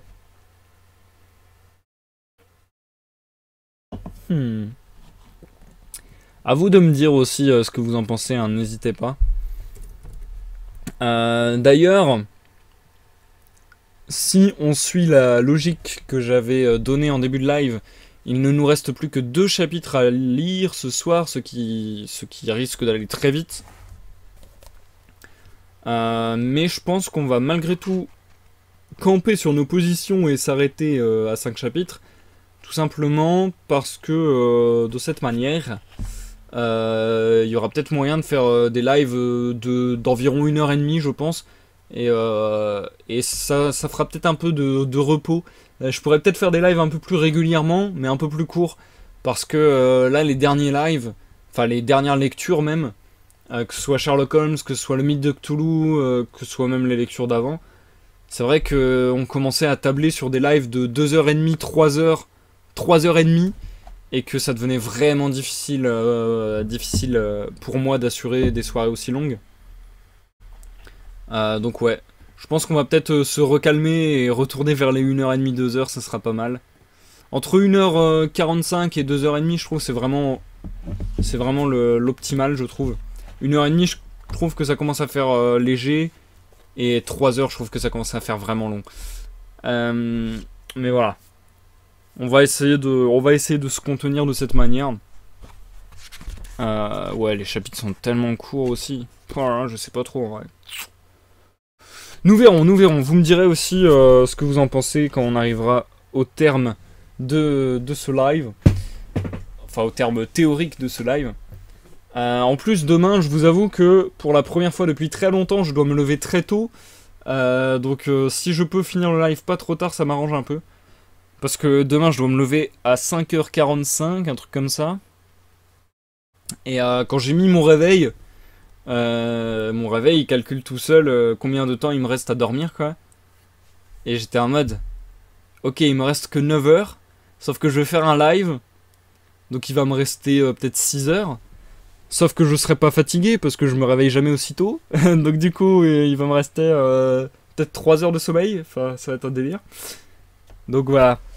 Si j'ai le temps de... Enfin, si je peux finir le live pas trop tard, ça me permettra d'essayer de me coucher plus tôt malgré tout. Allez. J'essaie de me mettre dans la lecture, mais je vous avoue que j'ai vraiment du mal ce soir. Je sais pas ce qui m'arrive. On va essayer de faire ça bien. Je vous avoue que ça me rassurera aussi de finir pas trop... Enfin, comment dire, de tourner court, entre guillemets, à ce live. Tout simplement parce que, ouais, ce soir, j'ai vraiment du mal, je sais pas ce qui m'arrive. Mais voilà. Au moins, quand ça sera passé, et ça ne sera qu'un mauvais souvenir, entre guillemets. Ça me fait plaisir de live, hein, bien sûr, mais je veux dire, mauvais souvenir, le fait que je sois en galère. Donc voilà. Oh, je peux faire une voix de cosmonaute un peu robotisée. C'est assez merveilleux. Oh là là, les encouragements d'Elyséum et Mbuna Zambé qui essaie de me rassurer. Vous êtes super sympas, les amis, ça fait super plaisir. Mais ouais, moi, ce qui m'embête le plus, c'est vrai que le truc que j'ai vraiment pas envie de faire, c'est de devoir refaire un live parce que j'ai considéré avoir trop mal lu et du coup me dire non, je peux pas, il faut que je refasse la lecture, et ça ce serait vraiment long et pas franchement marrant. Donc j'ai vraiment pas envie que ça arrive. Et en même temps, voilà, j'ai la bonne humeur et je suis content de live, donc ça m'embête de mettre un terme plus tôt à ce live. Mais ouais, j'ai vraiment l'impression d'avoir du mal ce soir. On choisit pas toujours l'état dans lequel on est. Comme disait Smelly, c'est Smelly, hein. Ouais, c'est Smelly, je crois. Smelly, c'est donc le pseudonyme enfin pas le pseudonyme, plutôt le... Ah, je trouve plus mes mots, mais c'est un délire ce soir en vrai. Le surnom. Waouh, le surnom du batteur de NoFX, qui disait tout simplement dans une interview que en fait, bah il y a juste des jours avec et des jours sans, et que grosso modo quand il entamait un concert, dans les 5 premières minutes, il savait s'il allait tout déchirer et s'amuser, s'il allait jouer de la batterie les doigts dans le nez et faire un concert excellent et prendre du plaisir, etc. Ou si, au contraire, les 5 premières minutes étaient galères, il savait direct que toute la soirée, pour faire bien les morceaux, il allait en chier comme pas possible et se donner à donf, etc. etc. et avoir du mal, entre guillemets, enfin, vraiment prendre ça comme un effort, entre guillemets. Donc voilà, c'est ça quoi. C'est juste qu'il y a des jours avec, il y a des jours sans. Et là ce soir c'est vrai que j'ai énormément de mal à faire la lecture et même à faire le live, j'ai l'impression de galérer à vous parler quoi, enfin un délire. Bref. Ah merci Mbuna Zambé, ça fait plaisir. Ça fait très plaisir. Et du coup on va se lancer tout de suite dans l'avant-dernier chapitre de ce soir les amis. Le chapitre 4. Je ne sais pas qui il reste d'ailleurs. C'est un peu la problématique quand il y a pas mal de gens qui passent. Après, bah, je sais jamais qui est là, etc. Et du coup, je sais qu'il y en a qui sont là et qui se déconnectent, entre guillemets, enfin qui se déconnectent, qui font d'autres choses à côté, donc qui qui vont pas forcément écrire dans le chat, etc. Enfin bon, bref. Donc c'est un peu dur à suivre toutes les allées et venues des viewers. Mais bon. Du coup, je vous souhaite à tous une bonne écoute et de vous reprendre tout à l'heure pour la pause. Bonne écoute à tous, à tout à l'heure. Chapitre 4. Une interview. J'ai rappelé avec détail les circonstances de l'arrivée de l'étranger à Yiping, afin que le lecteur puisse comprendre la curiosité qu'excita cet homme. Mais, sauf 2 incidents bizarres, son séjour jusqu'à la fête du village peut être très brièvement raconté. Il y eut bien quelques escarmouches avec Madame Hall à propos de questions domestiques. Cependant, chaque fois, jusqu'à la dernière dispute en avril, dès qu'il voyait poindre les premiers symptômes de ladrerie, il lui imposait silence par l'expédient commode d'une indemnité spéciale. Hall n'aimait point son hôte, et, toutes les fois qu'il l'osait, il parlait de la nécessité de se débarrasser de lui. Mais il dissimulait son antipathie avec soin, et le plus possible, évitait l'inconnu. « Prenez patience jusqu'à l'été, » répétait sagement Madame Hall, « jusqu'au moment où les artistes commencent à venir. Alors nous verrons. Il est sans doute bien arrogant, mais il n'y a pas à dire, une note ponctuellement payée est une note ponctuellement payée. » L'étranger n'assistait pas aux offices et ne faisait aucune différence entre le dimanche et les jours de la semaine. Il travaillait, d'après Madame Hall, très irrégulièrement. Quelquefois, il descendait de très bonne heure et il paraissait très affairé. D'autres jours, il se levait tard, il arpentait sa chambre, il s'agitait bruyamment des heures entières, il fumait, il dormait dans son fauteuil auprès du feu. De communication avec le monde hors du village, il n'en avait aucune. Son humeur demeurait très inégale. Le plus souvent, ses manières étaient d'une irritabilité presque insupportable. Souvent, des objets furent brisés, déchirés, écrasés, broyés dans des accès de violence. Son habitude de se parler tout bas à lui-même allait augmentant, mais quoique Madame Hall écoutât avec soin, elle ne pouvait trouver ni queue ni tête au discours qu'elle entendait. Le voyageur paraissait rarement le jour, mais au crépuscule, il partait, bien enveloppé, la figure encapuchonnée, que le temps fût froid ou chaud, et il choisissait les chemins les plus solitaires et les plus ombragés, ou les plus encaissés. Ses gros yeux, dans son visage de spectre, sous le bord du chapeau, émergeaient soudain de l'obscurité, apparition désagréable pour les habitants qui rentraient au logis. Teddy Henfrey, sortant vivement un soir à 9h30 de l'habit rouge, fut honteusement effrayé par la tête de mort du voyageur. Il se promenait le chapeau à la main, qu'une porte ouverte à l'improviste mit en pleine lumière. Tous les enfants qui le voyaient à la chute du jour rêvaient de fantômes. On ne savait pas s'il craignait les gamins plus qu'il n'en était craint, ou inversement. Mais ce qui est sûr, c'est qu'il y avait de part et d'autre antipathie profonde. Il était inévitable que, dans un village comme Yiping, un personnage d'allure si originale et de mœurs si singulières fût souvent le sujet des conversations. Sur l'emploi de son temps, l'opinion était très divisée. Madame Hall était sur ce point très susceptible. À toutes les questions, elle répondait que c'était un faiseur d'expérience, et elle appuyait à peine sur les syllabes, en personne qui craint de se compromettre. Lui demandait-on ce qu'était un faiseur d'expérience ? Elle répliquait avec un petit ton de supériorité que les gens instruits savent cela, et elle ajoutait alors qu'il découvrait des choses. Son client, affirmait-elle, avait eu un accident qui, pour un temps, lui avait décoloré le visage et les mains. Il tenait à ce que l'on ne le remarquât point. Malgré ces dires, il y avait une idée généralement admise, à savoir que c'était un criminel s'efforçant d'échapper à la justice et s'enveloppant de mystère pour se dérober à l'œil de la police. Cette idée avait germé dans la cervelle de M. Teddy Henfrey. Pourtant, à la connaissance du public, aucun crime important n'avait été commis vers le milieu ou la fin de février. Perfectionnée par l'imagination de M. Gould, l'instituteur adjoint, cette croyance prit une autre forme. L'étranger était un anarchiste déguisé qui préparait des matières explosives, et M. Gould entreprit, autant que ses loisirs le lui permettaient, de le démasquer. Ces opérations consistaient surtout à dévisager le bandit, chaque fois qu'il se rencontrait, ou à interroger des gens qui, n'ayant jamais vu l'inconnu, ne savaient pas de quoi on leur parlait. Ils ne découvrirent rien du tout. Un autre parti suivait M. Fearenside, et l'on admettait que le voyageur était pie, ou quelque chose dans ce goût-là.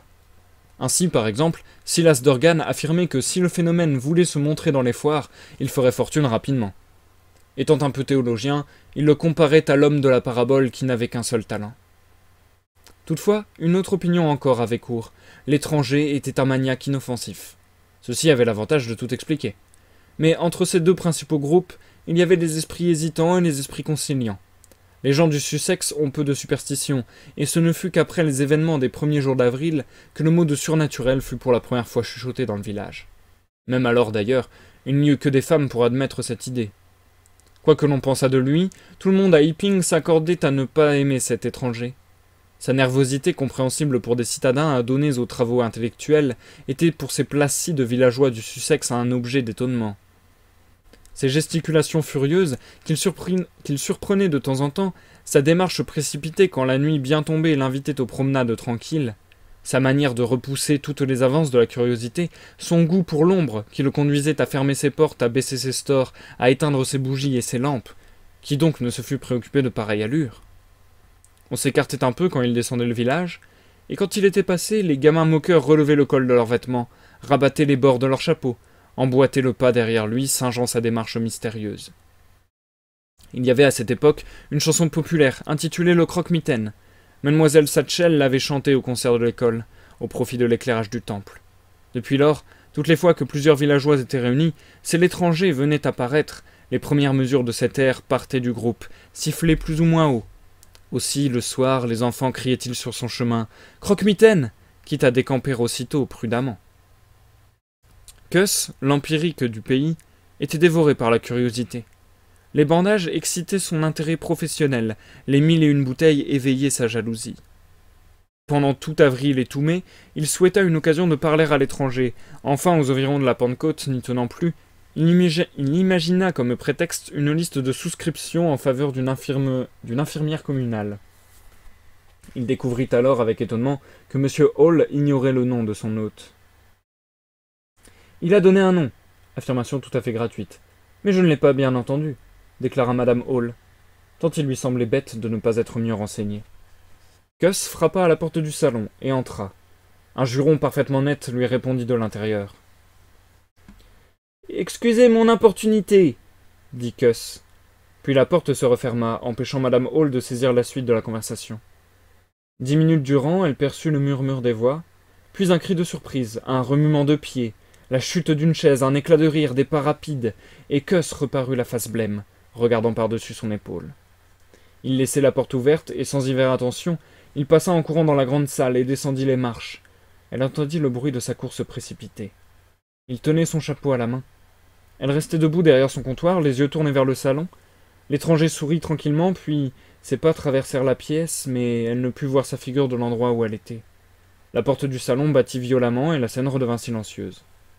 Cuss alla tout droit jusque chez Bunting, le pasteur. « Suis-je fou » cria-t-il brusquement en pénétrant dans le petit cabinet de travail. « Ai-je l'air d'un fou » ? « Qu'est-il donc arrivé » interrogea le pasteur en posant une ammonite sur les feuilles volantes de son prochain sermon. « Cet individu de l'auberge !»« Eh bien, donnez-moi quelque chose à boire » continua Cuss, et il s'assit.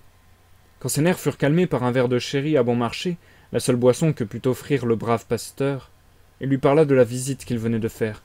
« J'entrai, dit-il haletant, et je lui demandai son obole pour l'infirmière que nous voulons avoir. Il avait fourré ses mains dans ses poches, il se laissa tomber lourdement sur sa chaise, il eut mal air.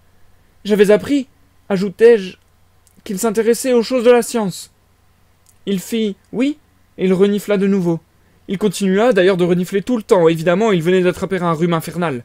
Ce n'est pas étonnant, vêtu comme il est. Je débitais mon histoire d'infirmière en même temps que j'observais, partout des bouteilles, des produits chimiques, une balance, des éprouvettes, dans l'air une odeur de prime vert. Consentait-il à souscrire?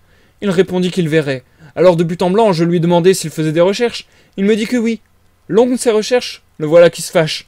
Des recherches diablement longues, clame-t-il, comme s'il faisait explosion. Oh, m'écriai-je, voilà l'origine de la scène. Mon homme était à bout de patience, ma question le fit éclater. On lui avait donné une formule extrêmement précieuse. Pourquoi faire? Il ne voulait pas le dire. Était-ce une ordonnance? Que le diable vous emporte, mêlez-vous de vos affaires. Je m'excuse. Il prend un air digne, tous renifle et se calme. Il va lire sa formule, 5 éléments. Il la pose sur sa table, il tourne la tête. Un courant d'air venu de la fenêtre soulève le papier. Un souffle, un bruissement. Travailler dans une chambre avec une cheminée allumée, dit-il. Je vois une lueur, et voilà l'ordonnance qui prend feu et qui s'envole. Lui de se précipiter au moment précis où elle passait dans le tuyau. Alors, dans son émotion, voilà son bras qui sort. Hein? Fit Bunting. Pas de main! Rien qu'une manche vide, Seigneur. Je pensais c'est une difformité. Il a, je suppose, un bras artificiel et il l'aura perdu. Il y avait là, évidemment, quelque chose de singulier. Pourquoi diable cette manche reste-t-elle en l'air, s'il n'y a rien dedans? Il n'y avait rien dedans, vous dis-je. Rien, rien, du haut en bas. Mon regard plongeait jusqu'à l'épaule et un peu de jour passait par une déchirure du vêtement. Bon Dieu, m'écriai-je. Alors il s'arrêta. De ses gros yeux blancs à fleur de tête, il jeta un regard sur moi, puis sur sa manche. Ensuite... C'est tout. Il ne dit pas un mot. Ses yeux brillèrent, et rapidement il enfonça sa manche dans sa poche. Je disais donc, reprit-il, que ma formule brûlait, n'est-ce pas? Il poussa un grognement d'interrogation. Mais comment diable, demandai-je, pouvez-vous remuer une manche vide? Une manche vide? Oui, une manche vide. C'est vide. À l'instant même, il se leva, je me levai aussi. Et donc, une manche vide, vous avez vu que c'était une manche? 3 pas, il fut auprès de moi. Il renifla méchamment. Je ne bronchai point. Pourtant, je veux être pendu si cette grosse boule avec ses bandeaux et ses œillères, marchant sur vous tranquillement, n'avait pas de quoi faire perdre contenance à n'importe qui. Vous avez dit, je crois, continua-t-il, que c'était une manche vide. Oui, je l'ai dit. Moi, je recule épouvanté devant cet énergumène, la figure découverte, sans lunettes, me dévisageant. Tout doucement, il retire sa manche de sa poche, et tend son bras vers moi, comme pour me le montrer de nouveau. Il fait cela très, très lentement. Je regardai. Cela dure un siècle. Eh bien, répétai-je, faisant effort pour parler, il n'y a rien dedans. Il fallait bien dire quelque chose. Je commençais à avoir peur. Je pouvais voir jusqu'au fond de sa manche. Il l'avançait vers moi, lentement, lentement, comme ceci, jusqu'à 6 pouces de mon nez. C'était une chose étrange, allez, de voir une manche vide se tendre ainsi vers vous. Alors, quelque chose comme un index et un pouce me pinça le nez. Bunting se prit à rire. « Il n'y avait rien dedans !» s'écria Cuss, et sa voix s'éleva en un cri perçant sur ce dedans. « C'est facile de rire, mais je vous l'assure, j'étais si affolé que je frappais violemment cette manche. Je me retournai, je m'enfuis de la chambre, je le plantai là. » Cuss s'arrêta. Il n'y avait pas à se méprendre sur la sincérité de sa terreur. Il tournait sur lui-même dans un état de grande faiblesse. Il but un second verre du mauvais sherry de l'excellent ministre. Quand je frappai la manche, ce fut tout à fait comme si je touchais un bras. Et il n'y avait pourtant pas de bras. Pas l'ombre d'un bras. Bunting réfléchit. Il regardait Cuss avec inquiétude. C'est une histoire bien curieuse. Il avait pris un air très prudent et très grave. En vérité, répéta M. Bunting avec l'emphase d'un juge, c'est une histoire bien curieuse. Et c'est la fin du chapitre 4, les amis.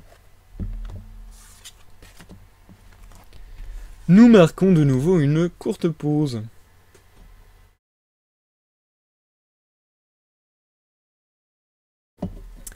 Et je trouve que ce chapitre était génialissime. Je suis trop content.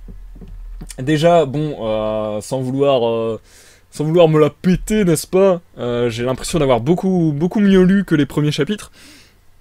Et en plus, mais je trouve que... Enfin, c'est juste le pied, en fait. C'est le pied de faire des personnages très divers et variés. Et c'est le pied de faire des personnages qui sont sous des émotions fortes. Des personnages qui sont sous la colère, sous la peur, sous l'excitation, sous l'euphorie. C'est les personnages les plus drôles à faire en dialogue. Parce que du coup, bah, il faut lire vite, il faut lire lentement, il faut lire... Enfin, je veux dire, il y a une intention, entre guillemets, dans la lecture beaucoup plus marquée que lorsque c'est juste de la narration. Même si, dans la narration, il y en a aussi, bien sûr. Mais bon, forcément, dans les dialogues sous émotion forte, c'est décuplé maximum, quoi. Donc du coup, je trouve ça trop bien. Et c'est là aussi où je m'amuse le plus, limite. C'est là où je m'amuse le plus, limite, en lisant des dialogues de personnages totalement affolés, totalement perdus, totalement euphoriques, ainsi de suite. Enfin ouais, du coup, j'ai beaucoup aimé ce chapitre. Et sinon, sur l'histoire, bah, j'ai beaucoup aimé aussi parce que c'est genre trop bizarre, entre guillemets, enfin... Genre, l'étranger, depuis le début, il est très discret, très comment dire, très irritable, ils arrêtent pas de le répéter, et très secret. Et genre là, il fait un truc qui, Genre, il joue presque avec le mec qui a vu qu'il n'avait pas de bras. Enfin, c'est très bizarre, quoi. Et je sais pas, il a un peu peut-être, il est peut-être un peu espiègle l'étranger. Et je trouve ça grave intéressant. Enfin ouais. D'ailleurs, je trouve ça très intéressant. En fait, c'est ça qui est marrant aussi, c'est que encore une fois, c'est des techniques d'écriture et c'est bien trouvé, tout simplement. Mais c'est très intéressant, par exemple, que l'étranger soit nommé uniquement par l'étranger. Parce que du coup, l'étranger, c'est vraiment l'autre que soi. C'est vraiment celui qui n'est pas soi et celui, du coup, qui est différent. Enfin, voilà. Et rien que ça, c'est hyper bien fait parce que tous les personnages se caractérisent par monsieur ou madame un tel. Et lui, il reste l'étranger. Et on continue comment dire, à emphaser sur le mystère de ce personnage. Puisque on ne donne même pas son nom et que personne ne le connaît. Et c'est des petits détails, c'est des petites astuces entre guillemets d'écriture, mais c'est plein de petits détails comme ça qui font que bah, le récit est super bien foutu et c'est juste hyper intriguant. Enfin ouais, je trouve ça hyper intéressant. Et enfin oui, voilà, c'est ce que je disais, le comportement de l'étranger à ce moment précis est étrange et du coup c'est encore plus, enfin ça pique encore plus la curiosité. Enfin, je trouve ça trop intéressant. Donc pour le moment, je suis vraiment, après 4 chapitres, je suis vraiment conquis par cette lecture pour le moment. Je pense que c'est vraiment mon délire et mon genre de lecture. Donc j'ai vraiment hâte de voir la suite. J'espère que vous aussi vous avez apprécié. Et ouais, Mbuna Zambé, c'est clair, il manque de discrétion de ouf. Enfin ouais, c'est très bizarre. J'attends de voir la suite, ça m'a énormément plu ce chapitre. Et du coup, au final, on est déjà à 1h30 de live. Donc du coup, je pense qu'on va vraiment faire un dernier chapitre et s'arrêter là pour aujourd'hui. Comme ça nous fera reprendre des lives un peu plus courts que les dernières lectures qu'on a pu faire. Et ça sera pas plus mal. De toute manière, j'en ferai certainement plus régulièrement pour contrebalancer, entre guillemets. Donc voilà, ça sera pas plus mal. Et du coup, je pense qu'on va se fixer sur ce chiffre de 5 chapitres par soir. À savoir que je crois qu'il n'y a pas autant de chapitres. Enfin, je crois que le nombre de chapitres n'est pas un multiple de 5. Donc, le dernier live, on fera peut-être un peu plus long. Ou bien les 2-3 derniers lives, on fera peut-être un peu plus long. On verra. Je pense qu'on devrait le finir en 5 lives. 5-6 lives, quelque chose comme ça. Eh oui, Mbuna Zambé, tout à fait. Je suis tout à fait d'accord avec toi. Mais justement, du coup, je trouve ça encore plus intriguant parce que je me dis, s'il agit comme ça, c'est soit qu'il a un trait de caractère un peu espiègle ou j'en sais rien, soit qu'il est complètement bête, ça m'étonnerait, ou soit que, ouais, je sais pas, il a pété un câble, il a eu un moment d'égarement, j'en sais rien. Mais je trouve ça juste hyper intéressant en soi parce que justement, c'est déjà un élément perturbateur, quoi. Et j'ai vraiment hâte. Je suis un peu dégoûté, le chapitre 5 fait genre 2 pages les gens. Et le chapitre 6 également. Alors est-ce que je vous lirai pas le chapitre 5 et 6 à la fois? Je pense qu'on va faire ça. Pour terminer ce live, je vais vous lire le 5 et le 6 à la fois. Parce qu'ils font vraiment 3 pages. Donc voilà. On va faire ça comme ça les gens. On va faire ça comme ça. Et du coup on se retrouve pour l'outro tout à l'heure. Oh, Clean Panda qui nous rejoint, ça fait longtemps qu'on ne s'était croisé. Clean Panda, ça fait plaisir de te voir. Merci de faire un petit coucou. Coucou. Et du coup, Clean, je m'apprêtais à lire le chapitre 5 et le chapitre 6 qui sont très très courts. Et après ça, on mettra fin au live. Donc tu arrives à la fin du live de ce soir, Clean. Mais la rediffusion, si ça t'intéresse, de cette lecture sera disponible dans 2 jours, donc lundi. Sur ce, je me lance dans la lecture du chapitre 5 et 6. Je vous souhaite à tous une bonne écoute Elisum, bonne écoute Mbuna Zambé, bonne écoute Clean Panda. Je ne sais pas qui il reste d'autre. Bonne écoute Dakondo, bonne écoute Chassoad, bonne écoute Minato, dans le doute. Je pense avoir dit à peu près tout le monde. Et bonne écoute à tous ceux dans l'ombre et à ceux qui nous regardent en rediffusion sur YouTube. A tout à l'heure pour l'outro du live. Chapitre 5. Un voleur au presbytère. Les détails du vol commis au presbytère nous ont été rapportés en grande partie par le pasteur et sa femme. Il fut commis à l'aube, le lundi de la Pentecôte, jour consacré à Epping, à des réjouissances publiques. Madame Bunting s'éveilla tout à coup, dans le silence qui précède l'aurore, avec la conviction que la porte de leur chambre à coucher avait été ouverte, puis refermée. Elle n'appela pas son mari tout de suite, mais elle s'assit sur son lit et tendit l'oreille. Elle distingua alors le sourd poum, poum, poum de pieds déchaussés, sortant du cabinet de toilette contigu et suivant le corridor dans la direction de l'escalier.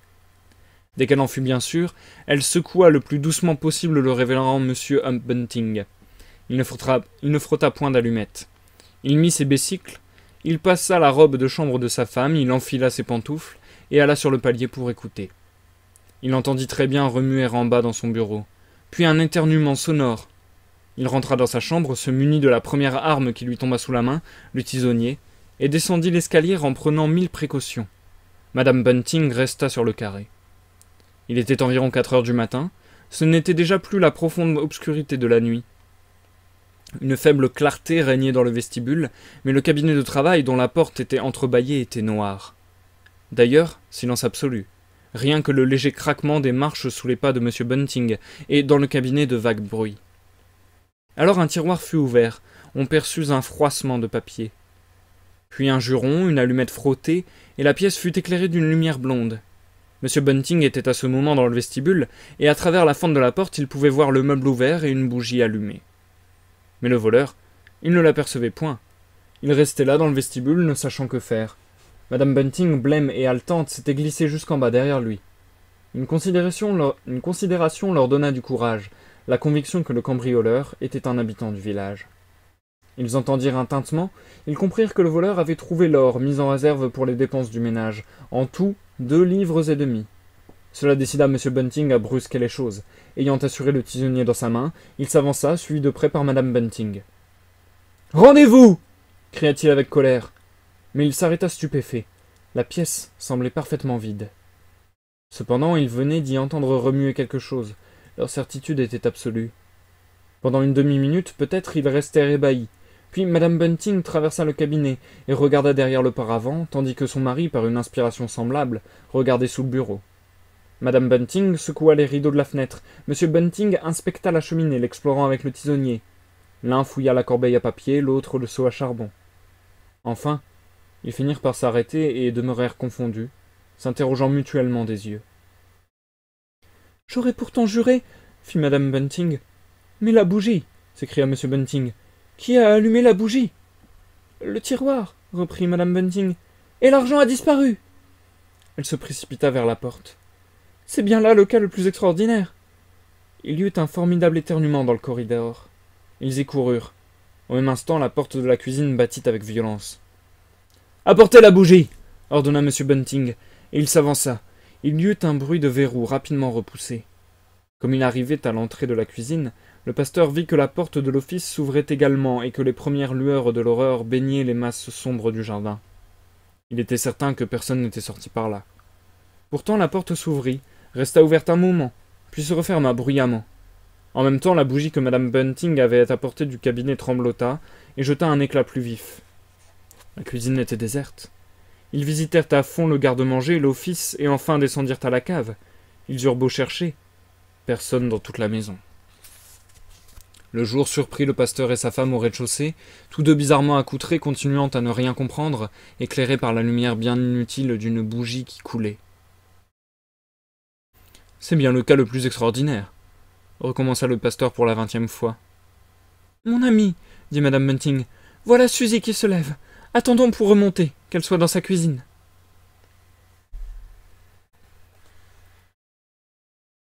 Chapitre 6.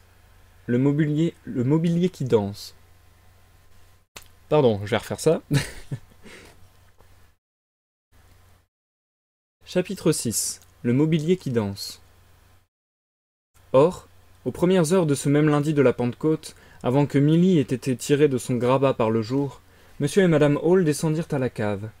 Affaire d'ordre privé, il s'agissait de baptiser leur bière. Ils y étaient à peine quand Mme Hall s'aperçut qu'elle avait oublié d'apporter une bouteille de salse pareille. Comme c'était elle qui officiait, ce fut Hall qui remonta. Sur le palier, il fut surpris de voir entrebâiller la porte de l'étranger. Il entra dans sa chambre, à lui, et trouva la bouteille à la place indiquée. Mais en revenant, il observa que la porte d'entrée n'était plus verrouillée. Il se souvenait cependant et très nettement d'avoir tenu la bougie pour éclairer Madame Hall lorsque le soir elle avait poussé les verrous. Dans une lueur soudaine d'intelligence, il fit un rapprochement entre ce fait, la chambre de l'étranger rouverte, là-haut, et les hypothèses de Teddy Humphrey. Il s'arrêta au comble de l'ahurissement, puis, sa bouteille à la main, il remonta l'escalier. Il frappa chez l'étranger. Pas de réponse. Ayant frappé de nouveau, il entra.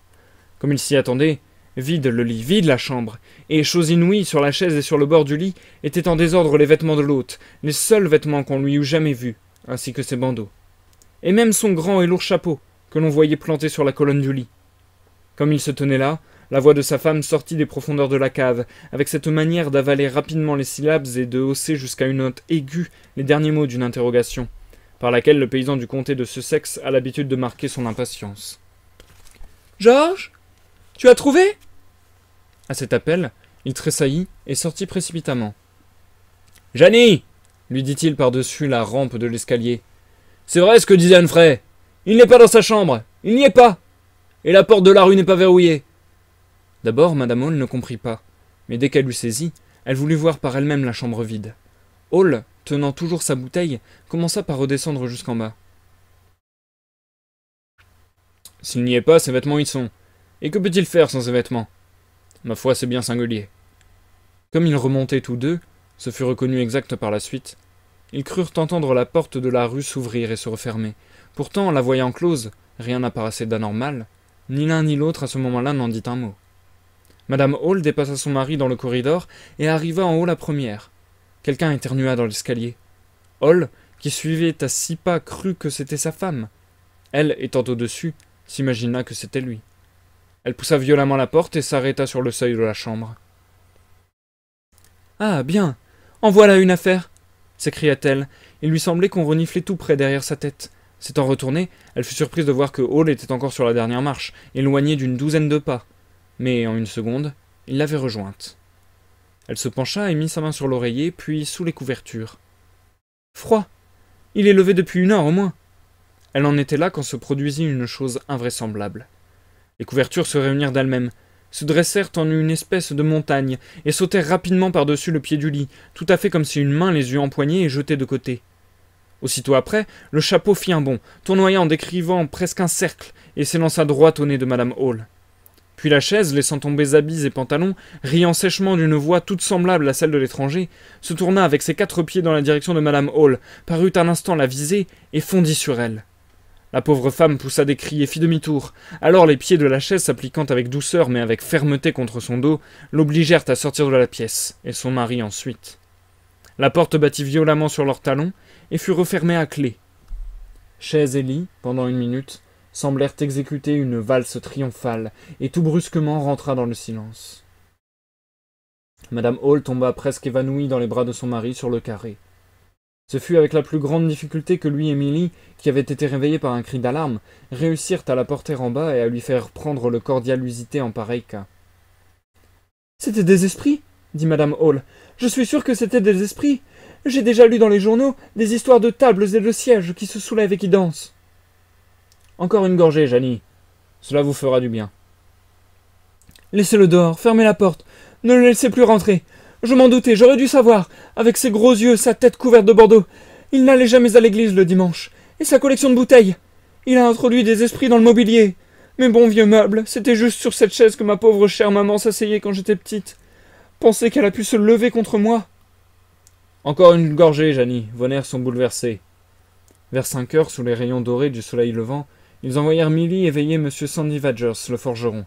Elle devait lui présenter les compliments de M. Hall et lui dire que là-haut, les meubles se comportaient de la façon la plus inaccoutumée. Aurait-il l'obligeance de venir?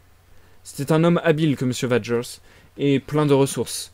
Il considéra le cas avec beaucoup de gravité. « Le diable m'emporte, déclara-t-il, si ce n'est pas de la sorcellerie. Un homme comme ça, c'est pas un client pour vous. » Il s'intéressa très vivement à l'affaire. On lui demanda de passer le premier jusqu'à la chambre, mais il ne paraissait pas très pressé. Il préférait causer dans le corridor.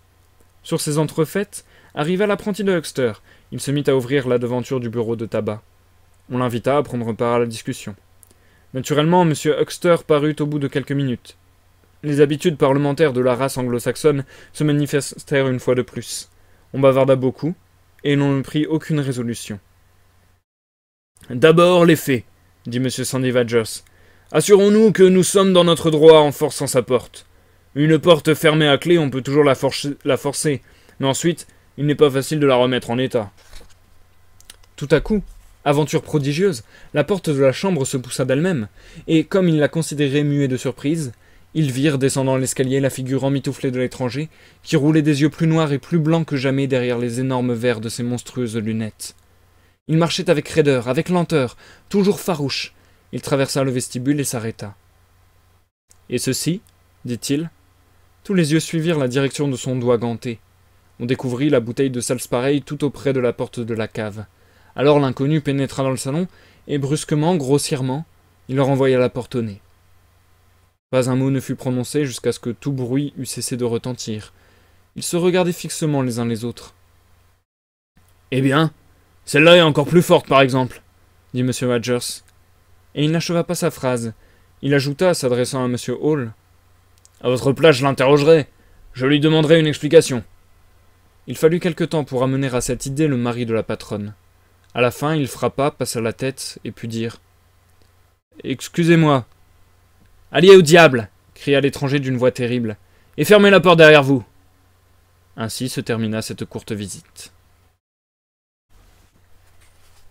Et c'est la fin du chapitre 6, les amis. C'est donc également la fin de ce live, et nous allons passer tout simplement à l'outro de ce live, les gens.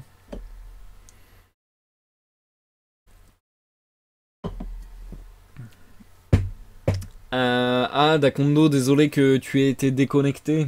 Mince. Et du coup, énormément de voix à faire. Ce qui n'est pas de tout repos. Et ce qui est un peu entravant quant à la fluidité du dialogue. Et à la fluidité du récit. Tout simplement parce que à chaque fois, il faut que je sois sûr de quel personnage va parler pour pouvoir prendre la bonne voix. Et enchaîner les voix dans le bon ordre, etc. Et quand c'est des moments de panique et des dialogues en rebond, disons, en ping-pong, et c'est un peu compliqué d'aller rapidement alors qu'il faut que je me prépare psychologiquement à qui je vais interpréter, grosso modo. Donc voilà, c'est peut-être pas le plus... Je pense que c'est vraiment pas le roman le plus évident qu'on ait eu à faire en live de lecture à voix haute. Je pense même que c'est l'un des plus compliqués au final. Mais j'aime beaucoup comment il est tourné, j'aime beaucoup comment il est écrit. J'adore tous les petits événements chelous qui se passent. Et je trouve ça hyper intéressant que le personnage principal, entre guillemets, enfin oui, si c'est le personnage principal, de l'étranger, soit vraiment détesté de tout le monde, limite. En tout cas, jugé très bizarre par tout le monde, qui soit irritable, toujours limite en colère, etc. Et un peu espiègle, un peu hautain. Je trouve ça très intéressant. Enfin ouais, on n'a pas l'habitude forcément de voir des héros comme ça, je trouve. Enfin des héros. Voilà, on va voir ce qui va se passer. Si ça se trouve, c'est pas du tout un héros. Si ça se trouve, c'est un salaud. Nous verrons bien. Je ne sais pas du tout. Quels sont les tenants et aboutissants de cette histoire? Comme je le disais, je connais pas du tout l'histoire originale de l'homme invisible. Donc j'ai hâte de voir ce que ça va donner. En tout cas, ce premier live sur ce roman m'a fait bien plaisir. J'espère que ça aura été une bonne découverte également pour vous, une bonne découverte. Parce que, tout simplement, on va être dessus pour encore au moins 5 lives, je pense. Et du coup, voilà, ça m'a fait plaisir de partager ça avec vous. Elysium qui nous dit une vraie scène de théâtre. Mais en vrai, ouais, c'est ça qui est étrange, c'est que ça ressemble... Enfin, c'est vraiment à la croisée du théâtre et du roman, je trouve. J'avais jamais vu une écriture... Franchement, j'avais jamais vu un style comparable au style de ce roman. C'est intéressant, j'aime bien. J'aime beaucoup. Il y a énormément de personnages qu'on a déjà croisés et qui sont à venir. Parce que là, juste en feuilletant, je vois qu'il y a encore plein de noms de personnages que je connais pas. Donc j'espère que y en a qui vont être évacués petit à petit de l'histoire, que j'ai pas une trop longue liste de personnages à me souvenir. Mais bon. Ouais, ça va être une expérience de lecture assez différente de ceux dont on a l'habitude, donc ça c'est agréable. J'aime bien découvrir des choses et aller vers de nouveaux horizons. Donc ouais. Franchement, bilan de cette première soirée, je suis très agréablement surpris. Et ouais, je m'y attendais vraiment pas. J'ai hâte de voir la suite. La suite qui devrait avoir lieu dans pas trop longtemps. Demain, je suis occupé toute la journée. Lundi, je mets la rediffusion de cette vidéo sur YouTube. Du coup, on va tabler sur le fait que le prochain live risque d'être mardi. C'est pas une certitude, mais voilà. Disons que le prochain live de lecture sera mardi à 21h, avec très certainement encore 5 ou 6 chapitres. Et si ce n'est pas le cas, ça sera jeudi très certainement, puisque je vous le rappelle, mercredi à 21h sur la chaîne de Mirani, il risque d'y avoir JDR, donc jeu de rôle, dont je suis l'un des joueurs. Donc voilà, si ça vous intéresse d'ailleurs de nous rejoindre, n'hésitez pas. Je pense avoir fait un peu le tour de ce que j'avais à dire. On arrive à 1h50 de live. Au final, ça aura fait un live assez conséquent, j'aurais pas cru, vu la brièveté des chapitres. Mais bon, tant mieux. Je préfère que ce soit pas trop court non plus. Donc là, ça va. Là, c'est un bon time. Je suis content. Et du coup, je vais pas faire durer cet outro davantage. Je vais vous dire un grand merci à tous ceux qui sont passés. Ça fait super plaisir. Merci Elysium, merci Mbunazambe, merci Clean Panda, merci Dakondo, merci Minato, merci Chassoad. Et je crois avoir dit à peu près tout le monde. Donc merci à vous tous d'être passés, ça fait très plaisir à chaque fois de voir du monde. En vrai de vrai, c'est hyper motivant. Et ça rend les lives beaucoup plus agréables, parce que du coup bah, je ne parle pas tout seul hein, forcément, donc c'est beaucoup plus agréable d'avoir un dialogue avec vous. Et voilà, bah du coup, merci à tous d'avoir suivi la lecture. Je vous dis soit mardi 21h, soit mercredi, soit jeudi. Bref, la semaine prochaine, on se verra, enfin la semaine qui vient, on risque de beaucoup se croiser. Et du coup, je vous fais des bisous. Bonne soirée, bonne nuit à tout le monde, et à la prochaine pour la prochaine lecture. Bye bye.